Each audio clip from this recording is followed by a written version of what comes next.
Of banks की, तो सबसे पहला है लीगल फ्रेमवर्क।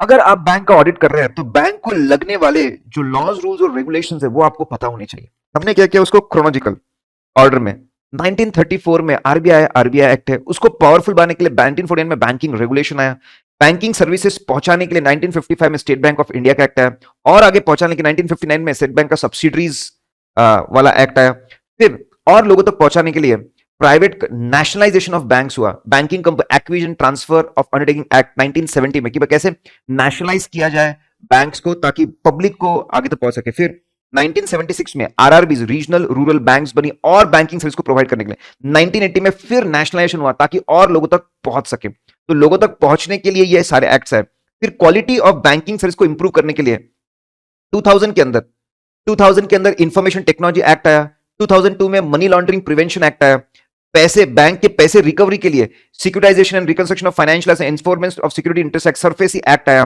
पेमेंट्स बेहतर करने के लिए पेमेंट एंड सेटलमेंट एक्ट आया, 2013 में कंपनीज एक्ट आया, और कोऑपरेटिव सोसाइटी अलग अलग सालों में आया है। चलिए रिजर्व बैंक ऑफ इंडिया के बारे में जानते हैं। हम सब जानते हैं कि reserve bank of India it's a regulatory body जो खासकर जितना पूरा बैंकिंग सेक्टर है और जो एनबीएफसीज है उनको रेगुलेट करता है, उनको सुपरवाइज करता है। सेंट्रल बैंक ऑफ इंडिया बोला जाता है उन्हें। उनके सबसे मेजर काम क्या होते हैं? आरसीबी, ठीक है, प्लीज अंडरस्टैंड, वो एक रेगुलेटर है। उनका काम है कि banking sector, NBFC sector, finance sector में जो कॉन्स्टिट्यूएंट्स मतलब मेंबर्स, कितने अलग अलग तरह के लोग होंगे, उनको कैसे खुद को रजिस्टर करवाना पड़ेगा, कैसे वो लोग आरबीआई से जैसे बैंक ओपन करनी तो कैसे परमिशंस लेंगे। तो इस सेक्टर के अंदर अगर किसी को काम करना है तो उसको लाइसेंस लगेगा, उसको परमिशन लगेगी। वो परमिशन कौन देगा? वो आरबीआई देगा। रेगुलर बेसिस पे जितने भी लोग काम कर रहे हैं सेक्टर में, बैंक्स, एनबीएफसीज, उनके एजेंट्स, वो बराबर काम कर रहे हैं ना, ये सुपरवाइज, उनका इंस्पेक्शन कौन करेगा? That will be again RBI. तो ये पूरे सेक्टर को डेवलप करना, उसको सुपरवाइज करना, उसमें एक्शंस लेना, जो पूरे बैंक्स और एनबीएफसी डील करता है, ये पूरा काम आरबीआई का है। करेंसी, इंडिया में करेंसी को इशू करना, कौन से नोट्स इशू होंगे और कितने इशू होंगे, उनके हाथ में है। उससे रिलेटेड उससे रिलेटेड सारे डिसीजंस लेना, चेंजेस लाना, ये भी उनके हाथ में है। P stand for banker. State government और सेंट्रल गवर्नमेंट के जो अकाउंट होते हैं वो आरबीआई के पास खुलते हैं। It is banker to the governments. हम हमारे अकाउंट्स बैंक्स में ओपन करते हैं, गवर्नमेंट्स अपने अकाउंट आरबीआई में ओपन करता है, और जो कमर्शियल बैंक्स है, अलग अलग बैंक्स है, वो भी अपने अकाउंट कहां पे ओपन करते हैं? आरबीआई में। तो they are banker to the governments and banker to the other banks. इतने बड़े और इतने पावरफुल है। अगर हम बात करते हैं अलग अलग तरह के बैंक्स की, तो मैंने एक सीक्वेंस में लिया है। सबसे बड़े हमारे कमर्शियल बैंक्स, एग्जाम्पल दिए हुए एचडीएफसी, एक्सिस बैंक। उनका मेन ऑब्जेक्टिव है पैसा लेना और पैसा देना, ठीक है। पैसा डिपॉजिट से एक्सेप्ट करते हो, लोगों को पैसा देते हैं, फाइनेंशियल सर्विसेज रिक्वायरमेंट लोगों की फुलफिल करना। उनसे थोड़े छोटे होते हैं डेवलपमेंट बैंक, सिडबी, आईएफसीआई। इनका काम होता है मेजरली, नाम में लिखा है डेवलपमेंट, इंफ्रास्ट्रक्चर प्रोजेक्ट्स, रोड्स, बड़े बड़े रोड्स, एसईजेड्स, ठीक है, इन सबको फाइनेंस करके बनाना। उनसे छोटे होते हैं cooperative banks. Basically they are cooperative societies. वो पहले कोऑपरेटिव सोसाइटीज है, और कोऑपरेटिव सोसाइटी बनाई गई मेंबर्स के लिए, और फिर उन्होंने उसको एक बैंक के फॉर्म में बनाया हुआ है। इन शॉर्ट, कोऑपरेटिव बैंक का मेन फोकस होता है अपने मेंबर्स को सर्विसेज प्रोवाइड करना। अपने मेंबर्स से जनरली पैसे लेते हैं और अपने ही मेंबर्स को ये लोग लोन देते हैं। इनसे छोटे होते हैं रीजनल रूरल बैंक्स, ग्रामीण बैंक्स बोला जाता है। भारत के कोने कोने तक, विलेज लेवल तक बैंकिंग सर्विसेज प्रोवाइड करने के लिए गवर्नमेंट ने बोला सभी बड़ी बड़ी बैंक्स ग्रामीण बैंक्स खोलेंगे, भले ही लॉस में चले, लेकिन आखिरी तक लोगों को सेवाएं दो बैंकिंग सर्विसेज की। फिर आज रिसेंटली नए बैंक्स है, small finance bank. Small finance bank unorganised sectors में ठीक है, जहां पे अनऑर्गेनाइज सेक्टर में फाइनेंस करते, बहुत ही छोटे लेवल के अगर लोन देने, करोड़ों की बात छोड़ो, 20,000, 25,000, 50,000, 1 लाख, इतने रुपए की अगर लोन देने हैं, तो छोटे छोटे अमाउंट के लोन देना, उसके लिए जो छोटे बहुत बिजनेसमैन है, उनको लोन देने के लिए स्मॉल फाइनेंस बैंक है, पेमेंट बैंक। इनका काम इनका काम सिर्फ पैसे का ट्रांसफर, मतलब अगर आपको आपके मोबाइल फोन से पैसे इधर से उधर ट्रांसफर करने हैं, तो पेमेंट बैंक्स के थ्रू आप ये कर सकते हैं। एयरटेल पेमेंट बैंक है, पेटीएम पेमेंट बैंक है, वैसे अलग अलग तरह के बैंक्स हैं। हमने बड़े से छोटे लेवल के सीक्वेंस में उसको रखा। अगर ब्रॉड कैटेगरीज बोले कंप्यूटराइजेशन के हिसाब से, तो we have non computerised banks, पूरा मैनुअल काम चलता है, पेपर पेन पे चलता है, सारे बही खाते चलते हैं। यहाँ पे जो वर्किंग आवर्स है तब उसमें पेपर पेन से काम चलता रहता है, पैसे निकालो तो हाथ से लिखते, पैसे डिपॉजिट करो हाथ से लिखा जाता है। पार्शियल कंप्यूटराइज मतलब कुछ काम पेपर पेन से होता है और कुछ काम कंप्यूटर से होता है। फुल्ली कंप्यूटराइज मतलब कोर बैंकिंग सिस्टम है, सभी ब्रांचेस एक में एक से कनेक्टेड है, कंटिन्यूअसली काम चलता रहता है, बैंक बंद करने के बाद में भी लोग एटीएम के थ्रू पैसा निकालते, डिपॉजिट करते हैं, काम चलता ही रहता है। बैंकिंग सर्विसेज 24 घंटा मिलती है। अगर दोनों कंपेयर करें, कंप्यूटराइज में कंप्यूटर सिस्टम है, यहाँ पे मैनुअल सिस्टम है, पेपर पेन पे चलता है। कंप्यूटराइज सिस्टम है तो transaction any time anywhere, transaction any time anywhere आपका, आप काम कर सकते हो। नॉन कंप्यूटराइज की अगर मैं बात करूं, ठीक है, नॉन कंप्यूटराइज की अगर मैं बात करूं तो इट इज सिर्फ वर्किंग आवर्स में काम चल सकता है। यहां पे जल्दी होती चीजें, यहां पे फास्ट होती है चीजें, यहां पे मोर प्रोडक्टिव, यहां पे लेस प्रोडक्टिव, बहुत सिंपल है, बहुत ही आसान।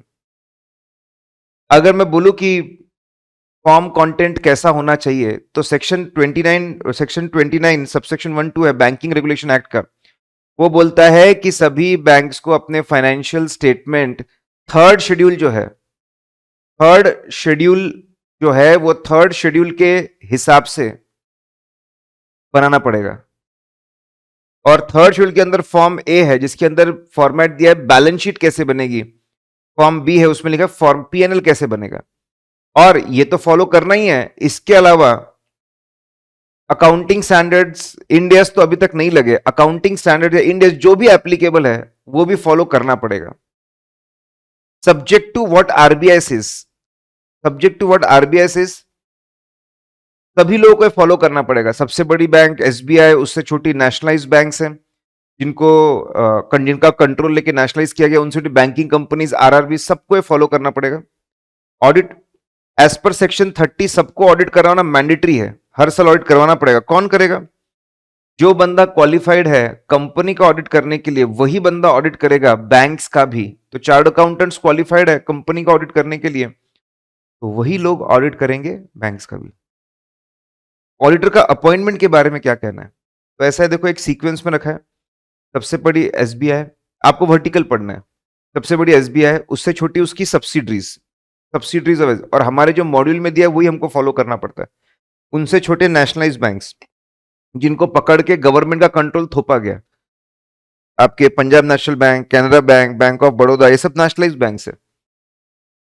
फिर उनसे छोटे अदर बैंकिंग कंपनीज, पहले छोटे हुआ करते, आजकल तो बहुत बड़े हो रहे हैं, एचडीएफसी बैंक है, आईसीआईसीआई बैंक है, यस बैंक है, अदर बैंकिंग कंपनीज, और सबसे छोटे आरआरबी। सबसे बड़ी बैंक है इंडिया की एसबीआई, फॉर्च्यून 500 कंपनी भाई साहब। तो सबसे बड़ा ऑडिटर अपॉइंट करेगा CAG, CAG will appoint in consultation with CG. SBI बहुत बड़ी बात है। एक बार उनके ऑडिटर अपॉइंट हो गए तो सब्सिडरीज के ऑडिटर वही खुद देख लेंगे, बोले हमारा बंदा आप अपॉइंट कर दो, सब्सिडरी का हम देख लेंगे। नेशनलाइज्ड बैंक को बोर्ड ऑफ डायरेक्टर्स चलाते हैं जो अपॉइंट करता है सेंट्रल गवर्नमेंट। तो ऑडिटर भी अब सेंट्रल गवर्नमेंट बोलते हैं बोर्ड ऑफ डायरेक्टर तुमको जो करना है करो, तो ऐसा समझो नेशनलाइज्ड बैंक में बोर्ड ऑफ डायरेक्टर सबसे पावरफुल है, वही पूरा काम करते हैं। तो बीओडी अपॉइंट करेंगे लेकिन विथ अप्रूवल ऑफ आरबीआई, ठीक है। एसबीआई में तो क्या बड़े बड़े लोग बैठे हैं, बाकी सब जगह पे आरबीआई का अप्रूवल लगेगा। बैंकिंग कंपनीज में जैसे शेयर होल्डर अपॉइंट करते हैं सब्सिक्वेंट ऑडिटर, एजीएम में शेयर होल्डर अपॉइंट करेंगे subsequent auditor, approval of RBI. RRB में आरआरबी खुद, लेकिन अप्रूवल ऑफ सीजी, मतलब सबसे बड़े बैंक में भी सीजी इन्वॉल्व है और सबसे छोटे बैंक में भी सीजी इन्वॉल्व है। ये बात आप ऐसे देखो, वर्टिकल पढ़िए, ज्यादा बेहतर याद रहेगा। रेम्युनरेशन, आरबीआई को ज्यादा समझता, इन consultation with CG. RBI in SBI, SBI की सब्सिडरी नेशनलाइज बैंक, आरबीआई तय करता है इन consultation with CG. Banking companies में सेक्शन 142 में दिया हुआ है कि रेम्युनरेशन कैसे तय होगा, या तो शेयर होल्डर तय करेंगे या तो उसको डेलीगेट कर देंगे। और यहाँ पे bank with approval of CG, ग्रामीण बैंक में।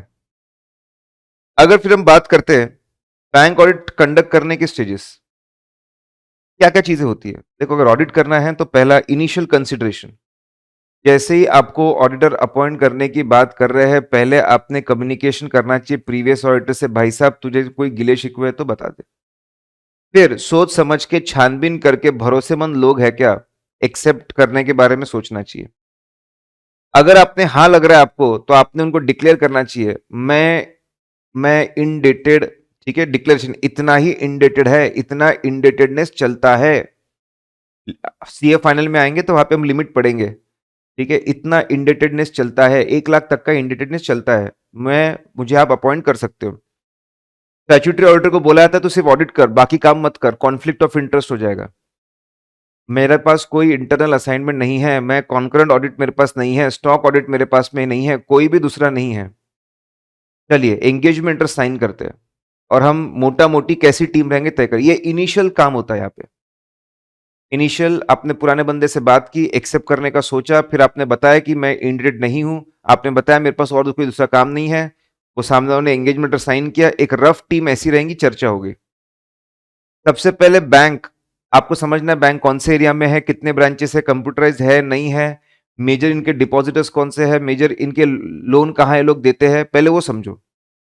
फिर बैंक का रिस्क मैनेजमेंट सिस्टम समझो, बैंक कैसे अपनी रिस्क पता करती है और कैसे रिस्क को उन्होंने कॉम्पनसेट किया है, तो risk management system, internal control system समझो। फिर अकाउंटिंग डिपार्टमेंट कैसे काम करता है, कौन सा सॉफ्टवेयर, कितने लोग हैं और क्या प्रोसेस फॉलो करते हैं, वो आप देखो।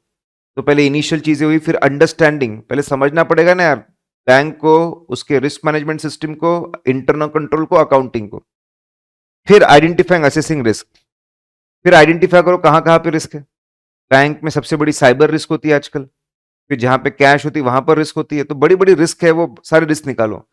फ्रॉड के क्या चांसेस है, बहुत पावरफुल अगर डायरेक्टर है या बोर्ड ऑफ डायरेक्टर्स है, ठीक है, फ्रॉड मनी लॉन्ड्रिंग के क्या चांसेस है वो देखो।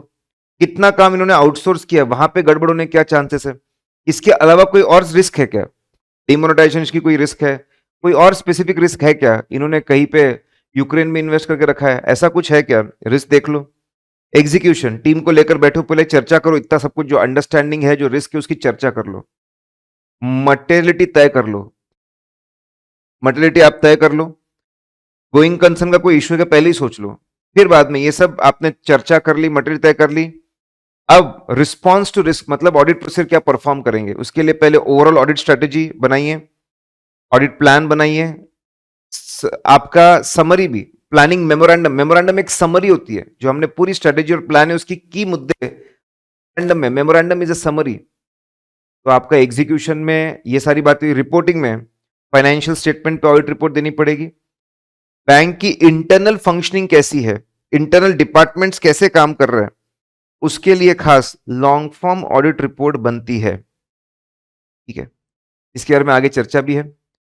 फिर अगर हम बात करते हैं, इसके अलावा बहुत सारी और रिपोर्ट्स बनानी पड़ती है आरबीआई के लिए और अलग अलग अथॉरिटीज के लिए, बहुत सारी।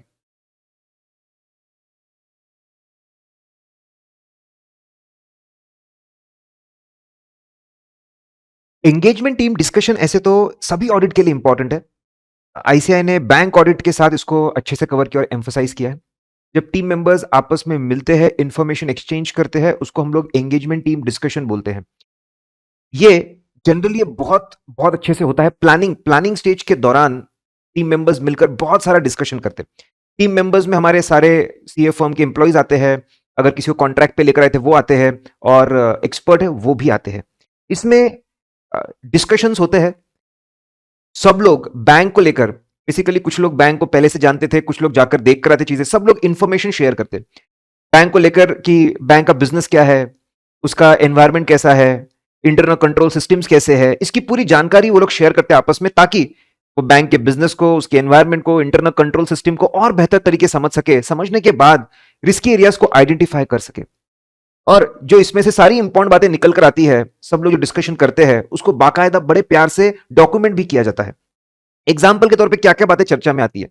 जो लोग इस बैंक को पहले से जानते हैं, पहले की बातें, पिछले सालों में कहां कहां पे एरर्स हुए थे, पिछले ईयर में कहां कहां पे प्रॉब्लम्स हुए थे, कौन से income expense asset liability branch में प्रॉब्लम हुए थे, करंट ईयर में कहां पे एरर हो सकते हैं। हमको पता है कहीं पे सिस्टम वीक है, कहीं पे लोग वीक है। ये भी कि इस बार फ्रॉड कहां कहां पे, उसे कौन से मेथोडोलॉजी, साइबर फ्रॉड होंगे, कैश में फ्रॉड होंगे, इन्वेस्टमेंट्स में होंगे, कहां पे हो सकते हैं। और क्या कोई ऐसे इंडिकेटर्स है, रेशियोज है, कोई रिकंसिलेशन जो दिखाते हैं कि यार स्ट्रॉन्ग इंडिकेशन के कि फ्रॉड हुआ है। पिछले साल से मिलने वाली जानकारी, करंट ईयर की जानकारी, प्रोफेशनल स्केप्टिज्म, कितना हमको अलर्ट रहना पड़ेगा, कौन से एरिया में ज्यादा अलर्ट रहना पड़ेगा, कैसे रिस्पॉन्ड करना पड़ेगा डिफरेंट टाइप्स ऑफ रिस्क। अब ये लोग कुछ टर्मिनोलॉजीज यूज कर रहे हैं। स्पेसिफिक रिस्क मतलब nothing but assertion level risk, pervasive risk is nothing but financial statement level risk. हमारे ऐसे से थोड़े से वर्डिंग्स अलग है, फर्क नहीं पड़ता। Engagement risk, business risk, audit risk, auditors business risk, business में बैंक में क्या लॉस होने के chances, business risk, auditors risk, अगर उसके हाथ से ओपिनियन गलत हो गया, ओपन गलत होने के क्या चांसेस है, गलत होने के बाद उसके बिजनेस को कितने लॉसेस फेस करने पड़ेंगे, उसको टोटलिटी में एंगेजमेंट रिस्क बोलते हैं। इतना आपको पता है उतना काफी है। ये सारे ये सब लोगों का मिलना, प्लानिंग स्टेज पे जानकारी इकट्ठा करना, डिस्कस करना, समझना, रिस्क असेस करना। इसके फायदे क्या है, हमको बहुत अच्छे से सारे रिस्की एरियाज मिल जाएंगे, गलतियां पकड़ना और भी आसान हो जाएगा। ये भी समझ में आएगा कि कौन से कॉम्प्लिकेट एरियाज है, रिस्की एरियाज है जो सीनियर्स को देने चाहिए, कौन से सिंपल एरियाज है जो जूनियर्स को देने चाहिए, स्पेशलिस्ट कहां पे लगेंगे। तो कई सारे फायदे भी है इसके। Now quickly classification of advances. Advances सबसे इंपॉर्टेंट एरिया है। एडवांसेस को हम दो हिस्से बांटते हैं, प्रायोरिटी सेक्टर और नॉन प्रायोरिटी। क्यों आरबीआई खास इस तरीके से बांटता है, क्योंकि आरबीआई चाहता है कि बैंक प्रायोरिटी सेक्टर को, जैसे education, home, in small and medium enterprise, इस पे ज्यादा ध्यान दे। उसके टारगेट सेट, उसके टारगेट बताता है, उसकी इंटरेस्ट रेट बताता है, उसके टर्म्स एंड कंडीशन बताता है कि भाई इस पे आप ज्यादा ध्यान दे। फिर इसको बांटते सिक्योर्ड और unsecured.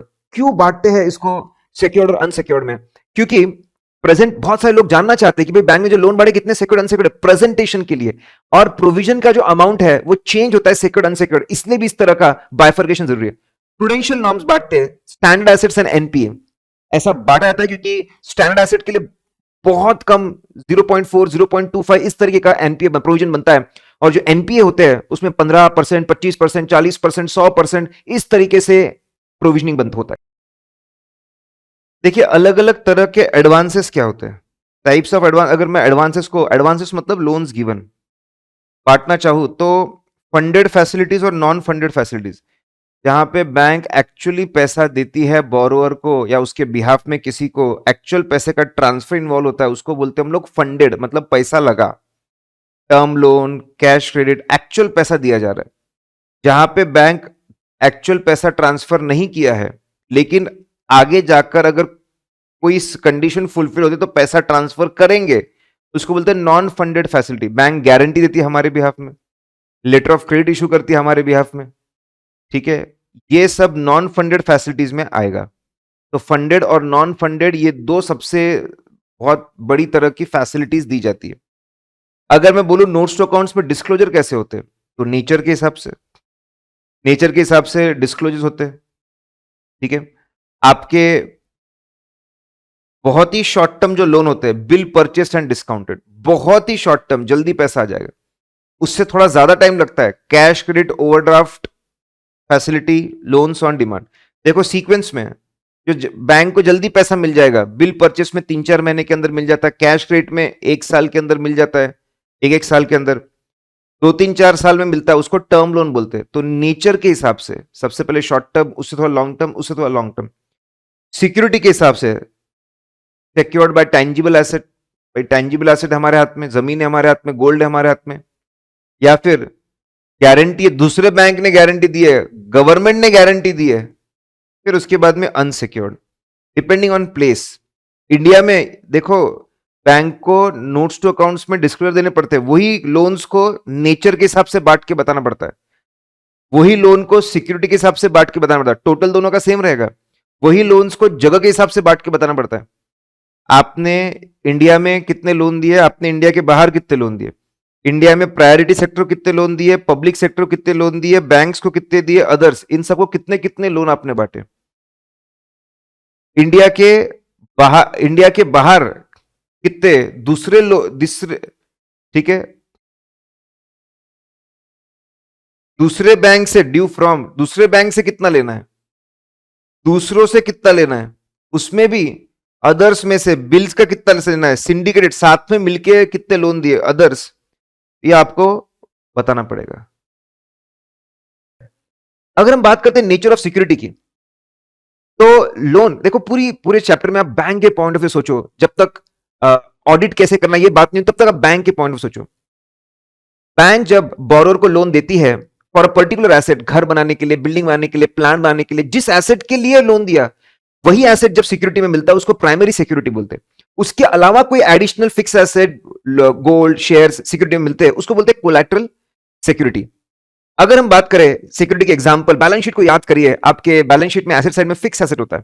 When fix asset is given as security तो इमूवेबल प्रॉपर्टी निकल कर आती है। फिर अगर हम बात करते हैं इन्वेस्टमेंट्स की, अगर सामने वाले सिक्योरिटीज, शेयर्स, डिबेंचर्स दे रहे हैं, वो भी आ सकता है इन्वेस्टमेंट से रिलेटेड, गोल्ड बुलियन आ सकता है, लाइफ इंश्योरेंस पॉलिसी दे सकते हैं।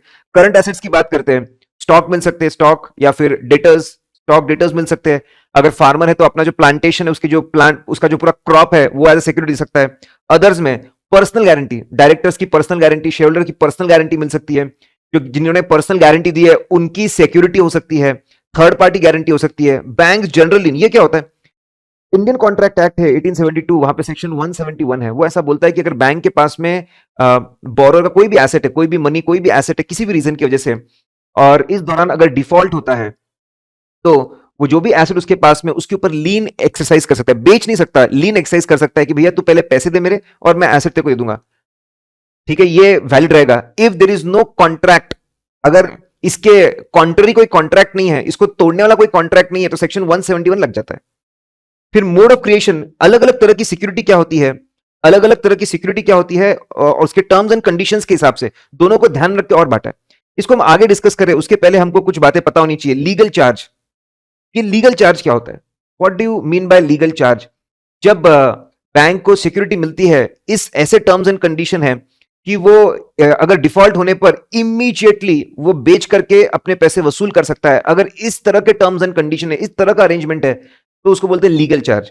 अगर टर्म्स एंड कंडीशन अरेंजमेंट ऐसा है कि अगर डिफॉल्ट किया सामने वाले बोरोर ने, तो हमको पहले कोर्ट जाना पड़ेगा, प्रूव करना पड़ेगा डिफॉल्ट हुआ है, परमिशन लेनी पड़ेगी कोर्ट से, कोर्ट एक तरीका बताएगा कि ऑक्शन करो, फिर ऑक्शन से गुजरना पड़ेगा। इस तरीके से अगर आगे बढ़ना पड़ रहा है बैंक को, स्टेप बाय स्टेप चीजों का ध्यान में रखकर, ठीक है, इमीडिएटली बेचने का पावर नहीं मिल रहा है, उसको बोलते हैं equitable charge. Legal charge banks के लिए बहुत अच्छा है, इक्विटेबल चार्ज जो बोरोर्स है उनके इंटरेस्ट को प्रोटेक्ट करने के लिए बहुत अच्छा है। अगर हम बात करते हैं ना एक एक करके, इमूवेबल प्रॉपर्टी, जब इमूवेबल प्रॉपर्टी दी जाती है एज ए सिक्योरिटी, जब लोन दे रहे हैं उसके बदले पहले सिक्योरिटी दे रहे हैं, तो उसको हम लोग मॉर्गेज बोलते हैं। It is called as mortgage. Mortgage दो तरह का हो सकता है, रजिस्टर्ड मॉर्गेज और लीगल मॉर्गेज। अगर मॉर्गेज के लिए अगर मॉर्गेज के लिए स्पेशल मॉर्गेज डीड बनाई जाती है और प्रॉपर्टी का जो सब रजिस्ट्रार होता है वहां पर जाके इसको रजिस्टर करवाया जाता है in the favour of the bank कि भाई डिफॉल्ट हुआ तो आप देख लीजिए, इमीडिएटली मुझे राइट दे देना, मैं प्रॉपर्टी बेच के वसूल कर लूंगा, उसको रजिस्टर्ड मॉर्गेज बोलते हैं। It is example of legal charge. अगर एक सिंपल सा लोन अग्रीमेंट बनता है और उसमें बोला जाता है property is given as a security, बस इतना ही बोला जाता है, कोई स्पेशल डीड नहीं बनती मॉर्गेज के लिए और कोई स्पेशल रजिस्ट्रेशन नहीं होता सब रजिस्टर्ड प्रॉपर्टी के साथ, सिंपल लोन अग्रीमेंट, उसमें रेफरेंस है, बस ओरिजिनल डॉक्यूमेंट जो होते हैं बोरोवर से ले लिए जाते हैं कि भाई अगर आपने डिफॉल्ट किया तो ओरिजिनल डॉक्यूमेंट हमारे पास होने चाहिए ताकि जिसके बेस पे हम प्रॉपर्टी का बेचने का प्रोसेस शुरू कर सके, उसको इक्विटेबल चार्ज बोलते हैं। अगर हम लोग बात करते हैं मूवेबल प्रॉपर्टी में, अगर मूवेबल प्रॉपर्टी बैंक के पास है, पोजीशन बैंक के पास है, लेकिन ओनरशिप आज भी बोरोवर के पास है, if this is the case उसको प्लेज बोला जाता है, that is called as pledge. और क्योंकि पोजीशन बैंक के पास है, बेचना बहुत आसान है, it is called as legal charge. अगर पोजीशन सामने बोरोवर के पास है और ओनरशिप भी बोरोवर के पास है, ठीक है, तो डिफॉल्ट होने पर पहले प्रूव करना पड़ेगा, कस्टडी अपने हाथ में लेनी पड़ेगी, फिर बेचना पड़ेगा, काफी समय लग जाएगा, ये हाइपोथिकेशन है, इसमें काफी समय लग जाता है, तो उसको इक्विटेबल चार्ज बोलता है। ऐसे केस में जब स्टॉक उनके पास है तो जनरली बोरोवर को इंस्ट्रक्शन होती है कि पीरियोडिकल बेसिस पे हमको बताते रहो कि आपके पास में कितना स्टॉक है, ताकि हमको पता चलता रहे कि सिक्योरिटी का स्टेटस क्या है। अदर्स में असाइनमेंट, अगर बोरोवर बोलता है मेरे I have right to recover money, मेरे पास में डेट है, ठीक है, मैं आपको right to recover debt transfer करता हूं आपके फेवर, बैंक को राइट टू रिकवर डेट मिल रहा है, ठीक है, कि भाई अगर डिफॉल्ट हुआ तो डेट के पैसे आप रिकवर कर लेना, उनके डेटर से हम पैसे ले लेंगे, उनको इंश्योरेंस कंपनी से पैसे लेना वो हम ले लेंगे, उनको अथॉरिटी प्रोविडेंट फंड के पैसे लेना वो हम ले लेंगे, उसको हम लोग बोलते हैं असाइनमेंट। लेकिन असाइनमेंट में सिर्फ एक्शनेबल क्लेम्स जो होते हैं वो एक्शनेबल क्लेम्स ही हम लोग ले सकते हैं। एक्शनेबल क्लेम्स मतलब जहां पे immediate there is right to recover money. इसमें कौन सी चीजें नहीं आती, इसमें अगर बोरर ने किसी को आगे मॉर्गेज लोन दिया है, बोरर ने मॉर्गेज लोन दिया है, बोरर ने प्लेज लोन दिया है, बोरर ने हाइपोथेकेशन लोन दिया है, ठीक है, इसमें रिकवरी बड़ी दिक्कत होती है, मतलब इमीडिएट नहीं है, पैसे अगर नहीं मिले तो उसका मॉर्गेज एसेट बेचना पड़ेगा या फिर स्टॉक बेचना पड़ेगा प्लेज और हाइपोथेकेशन में, इसको नहीं लेते भाई साहब। जो direct right to recover money है ना, बस उतना दे, एक्शनेबल क्लेम्स दे, ये चीजें मत दे। फिर अगर हम बात करते हैं सेट ऑफ की, if we talk about set off, तो देखिए बहुत ही सिंपल, बहुत आसान है सेट ऑफ के बारे में। बैंक के पास में दो तरह के बैलेंस होते हैं, बैंक के पास में कस्टमर्स का क्रेडिट बैलेंस जमा होता है, मतलब जहां पे पैसे है, कस्टमर्स का डेबिट बैलेंस होता है, मतलब लोन गिवन। बैंक के बुक्स में डेबिट बैलेंस मतलब लोन गिवन, क्रेडिट बैलेंस मतलब मनी डिपॉजिटेड। दो तरह का अकाउंट है। कस्टमर बोलता है अगर मैंने पैसे नहीं दिए ना तो मैं आपको राइट देता हूं कि आप जिस अकाउंट में मेरे पास पैसा है, जो लोन का अकाउंट है, वो आपस में सेट ऑफ कर देना, ऐसा, उसको हम लोग राइट टू सेट ऑफ बोलते हैं। सेट ऑफ तभी हो सकता है जब लोन का अकाउंट और बैंक बैलेंस वाला अकाउंट दोनों भी बोरोवर के नाम पर है, सेम कैपेसिटी में, एज ए इंडिविजुअल हो, ठीक है, सेम कैपेसिटी में, या फिर as a partner of firm या फिर member of HUF, same capacity में, तब सेट ऑफ पॉसिबल है। ऐसा हो सकता है कि एक ब्रांच में लोन लिया हो, दूसरे ब्रांच में बैलेंस है, हम पूरे बैंक को एक एंटिटी ट्रीट करके सेट ऑफ कर सकते हैं। लीन, जब अग्रीमेंट में ऐसा लिखा है कि अगर डिफॉल्ट हो तो कोई पर्टिकुलर एसेट है वो लेकर आ जाओ, अपने पास में रखो, जब तक पैसे की वसूली नहीं होती, तो उसको हम लीन बोलते हैं। ये पॉइंट हमने थोड़ा सा आईसीआई के मटेरियल में जो लिखा है उसे थोड़ा चेंज किया, आईसीआई का लॉजिकल नहीं लग रहा था। अब यहाँ पे लीन लिखा है मतलब फिजिकल पोजीशन अपने पास में रखना। उन्होंने बोला कि फिजिकल पोजीशन भी अपने पास रख सकते हैं और फिर उसको बेच सकते हैं जब चाहे तब, तो इतना लॉजिकल नहीं लगता है, होती है उनके इसमें मॉड्यूल में गलतियां। नाउ आगे बढ़ते हैं, नॉन परफॉर्मिंग एसेट क्या होते हैं, तो आरबीआई ने इसके नॉर्म्स देके रखे हुए। T caps, T for term loan, अगर बैंक ने टर्म लोन दिया है और amount is overdue for more than 90 days, due date के बाद मोर देन 90 डेज हो गए, NPA. C for cash credit और overdraft, short term working capital requirement के लिए कैश क्रेडिट और ओवरड्राफ्ट फैसिलिटी होती है, इसके अंदर बोरर को एक लिमिट दी जाती है, ठीक है, इसके बारे में आगे डिस्कशन करेंगे। एक लिमिट देते हैं, सपोज 1 करोड़ की लिमिट है कि आप 1 करोड़ तक का पैसा आप विड्रॉ कर सकते हो। If amount outstanding is more than 1 crore, if amount outstanding is more than the limit continuously for 90 days or more, 90 दिन या उससे ज्यादा, ठीक है, तो यार आप अमाउंट के ऊपर जा रहे हो 90 डेज तो वापस एनपीए हो जाएगा। हाँ, अमाउंट आउटस्टैंडिंग लिमिट से कम है अमाउंट से, अमाउंट आउटस्टैंडिंग 40 लाख है, लिमिट 1 करोड़ की है, लेकिन कोई क्रेडिट्स नहीं है, सामने वाला पैसे जमा ही नहीं कर रहा है कंटिन्यूअसली 90 डेज की, 90 डेज और मोर, एनपीए।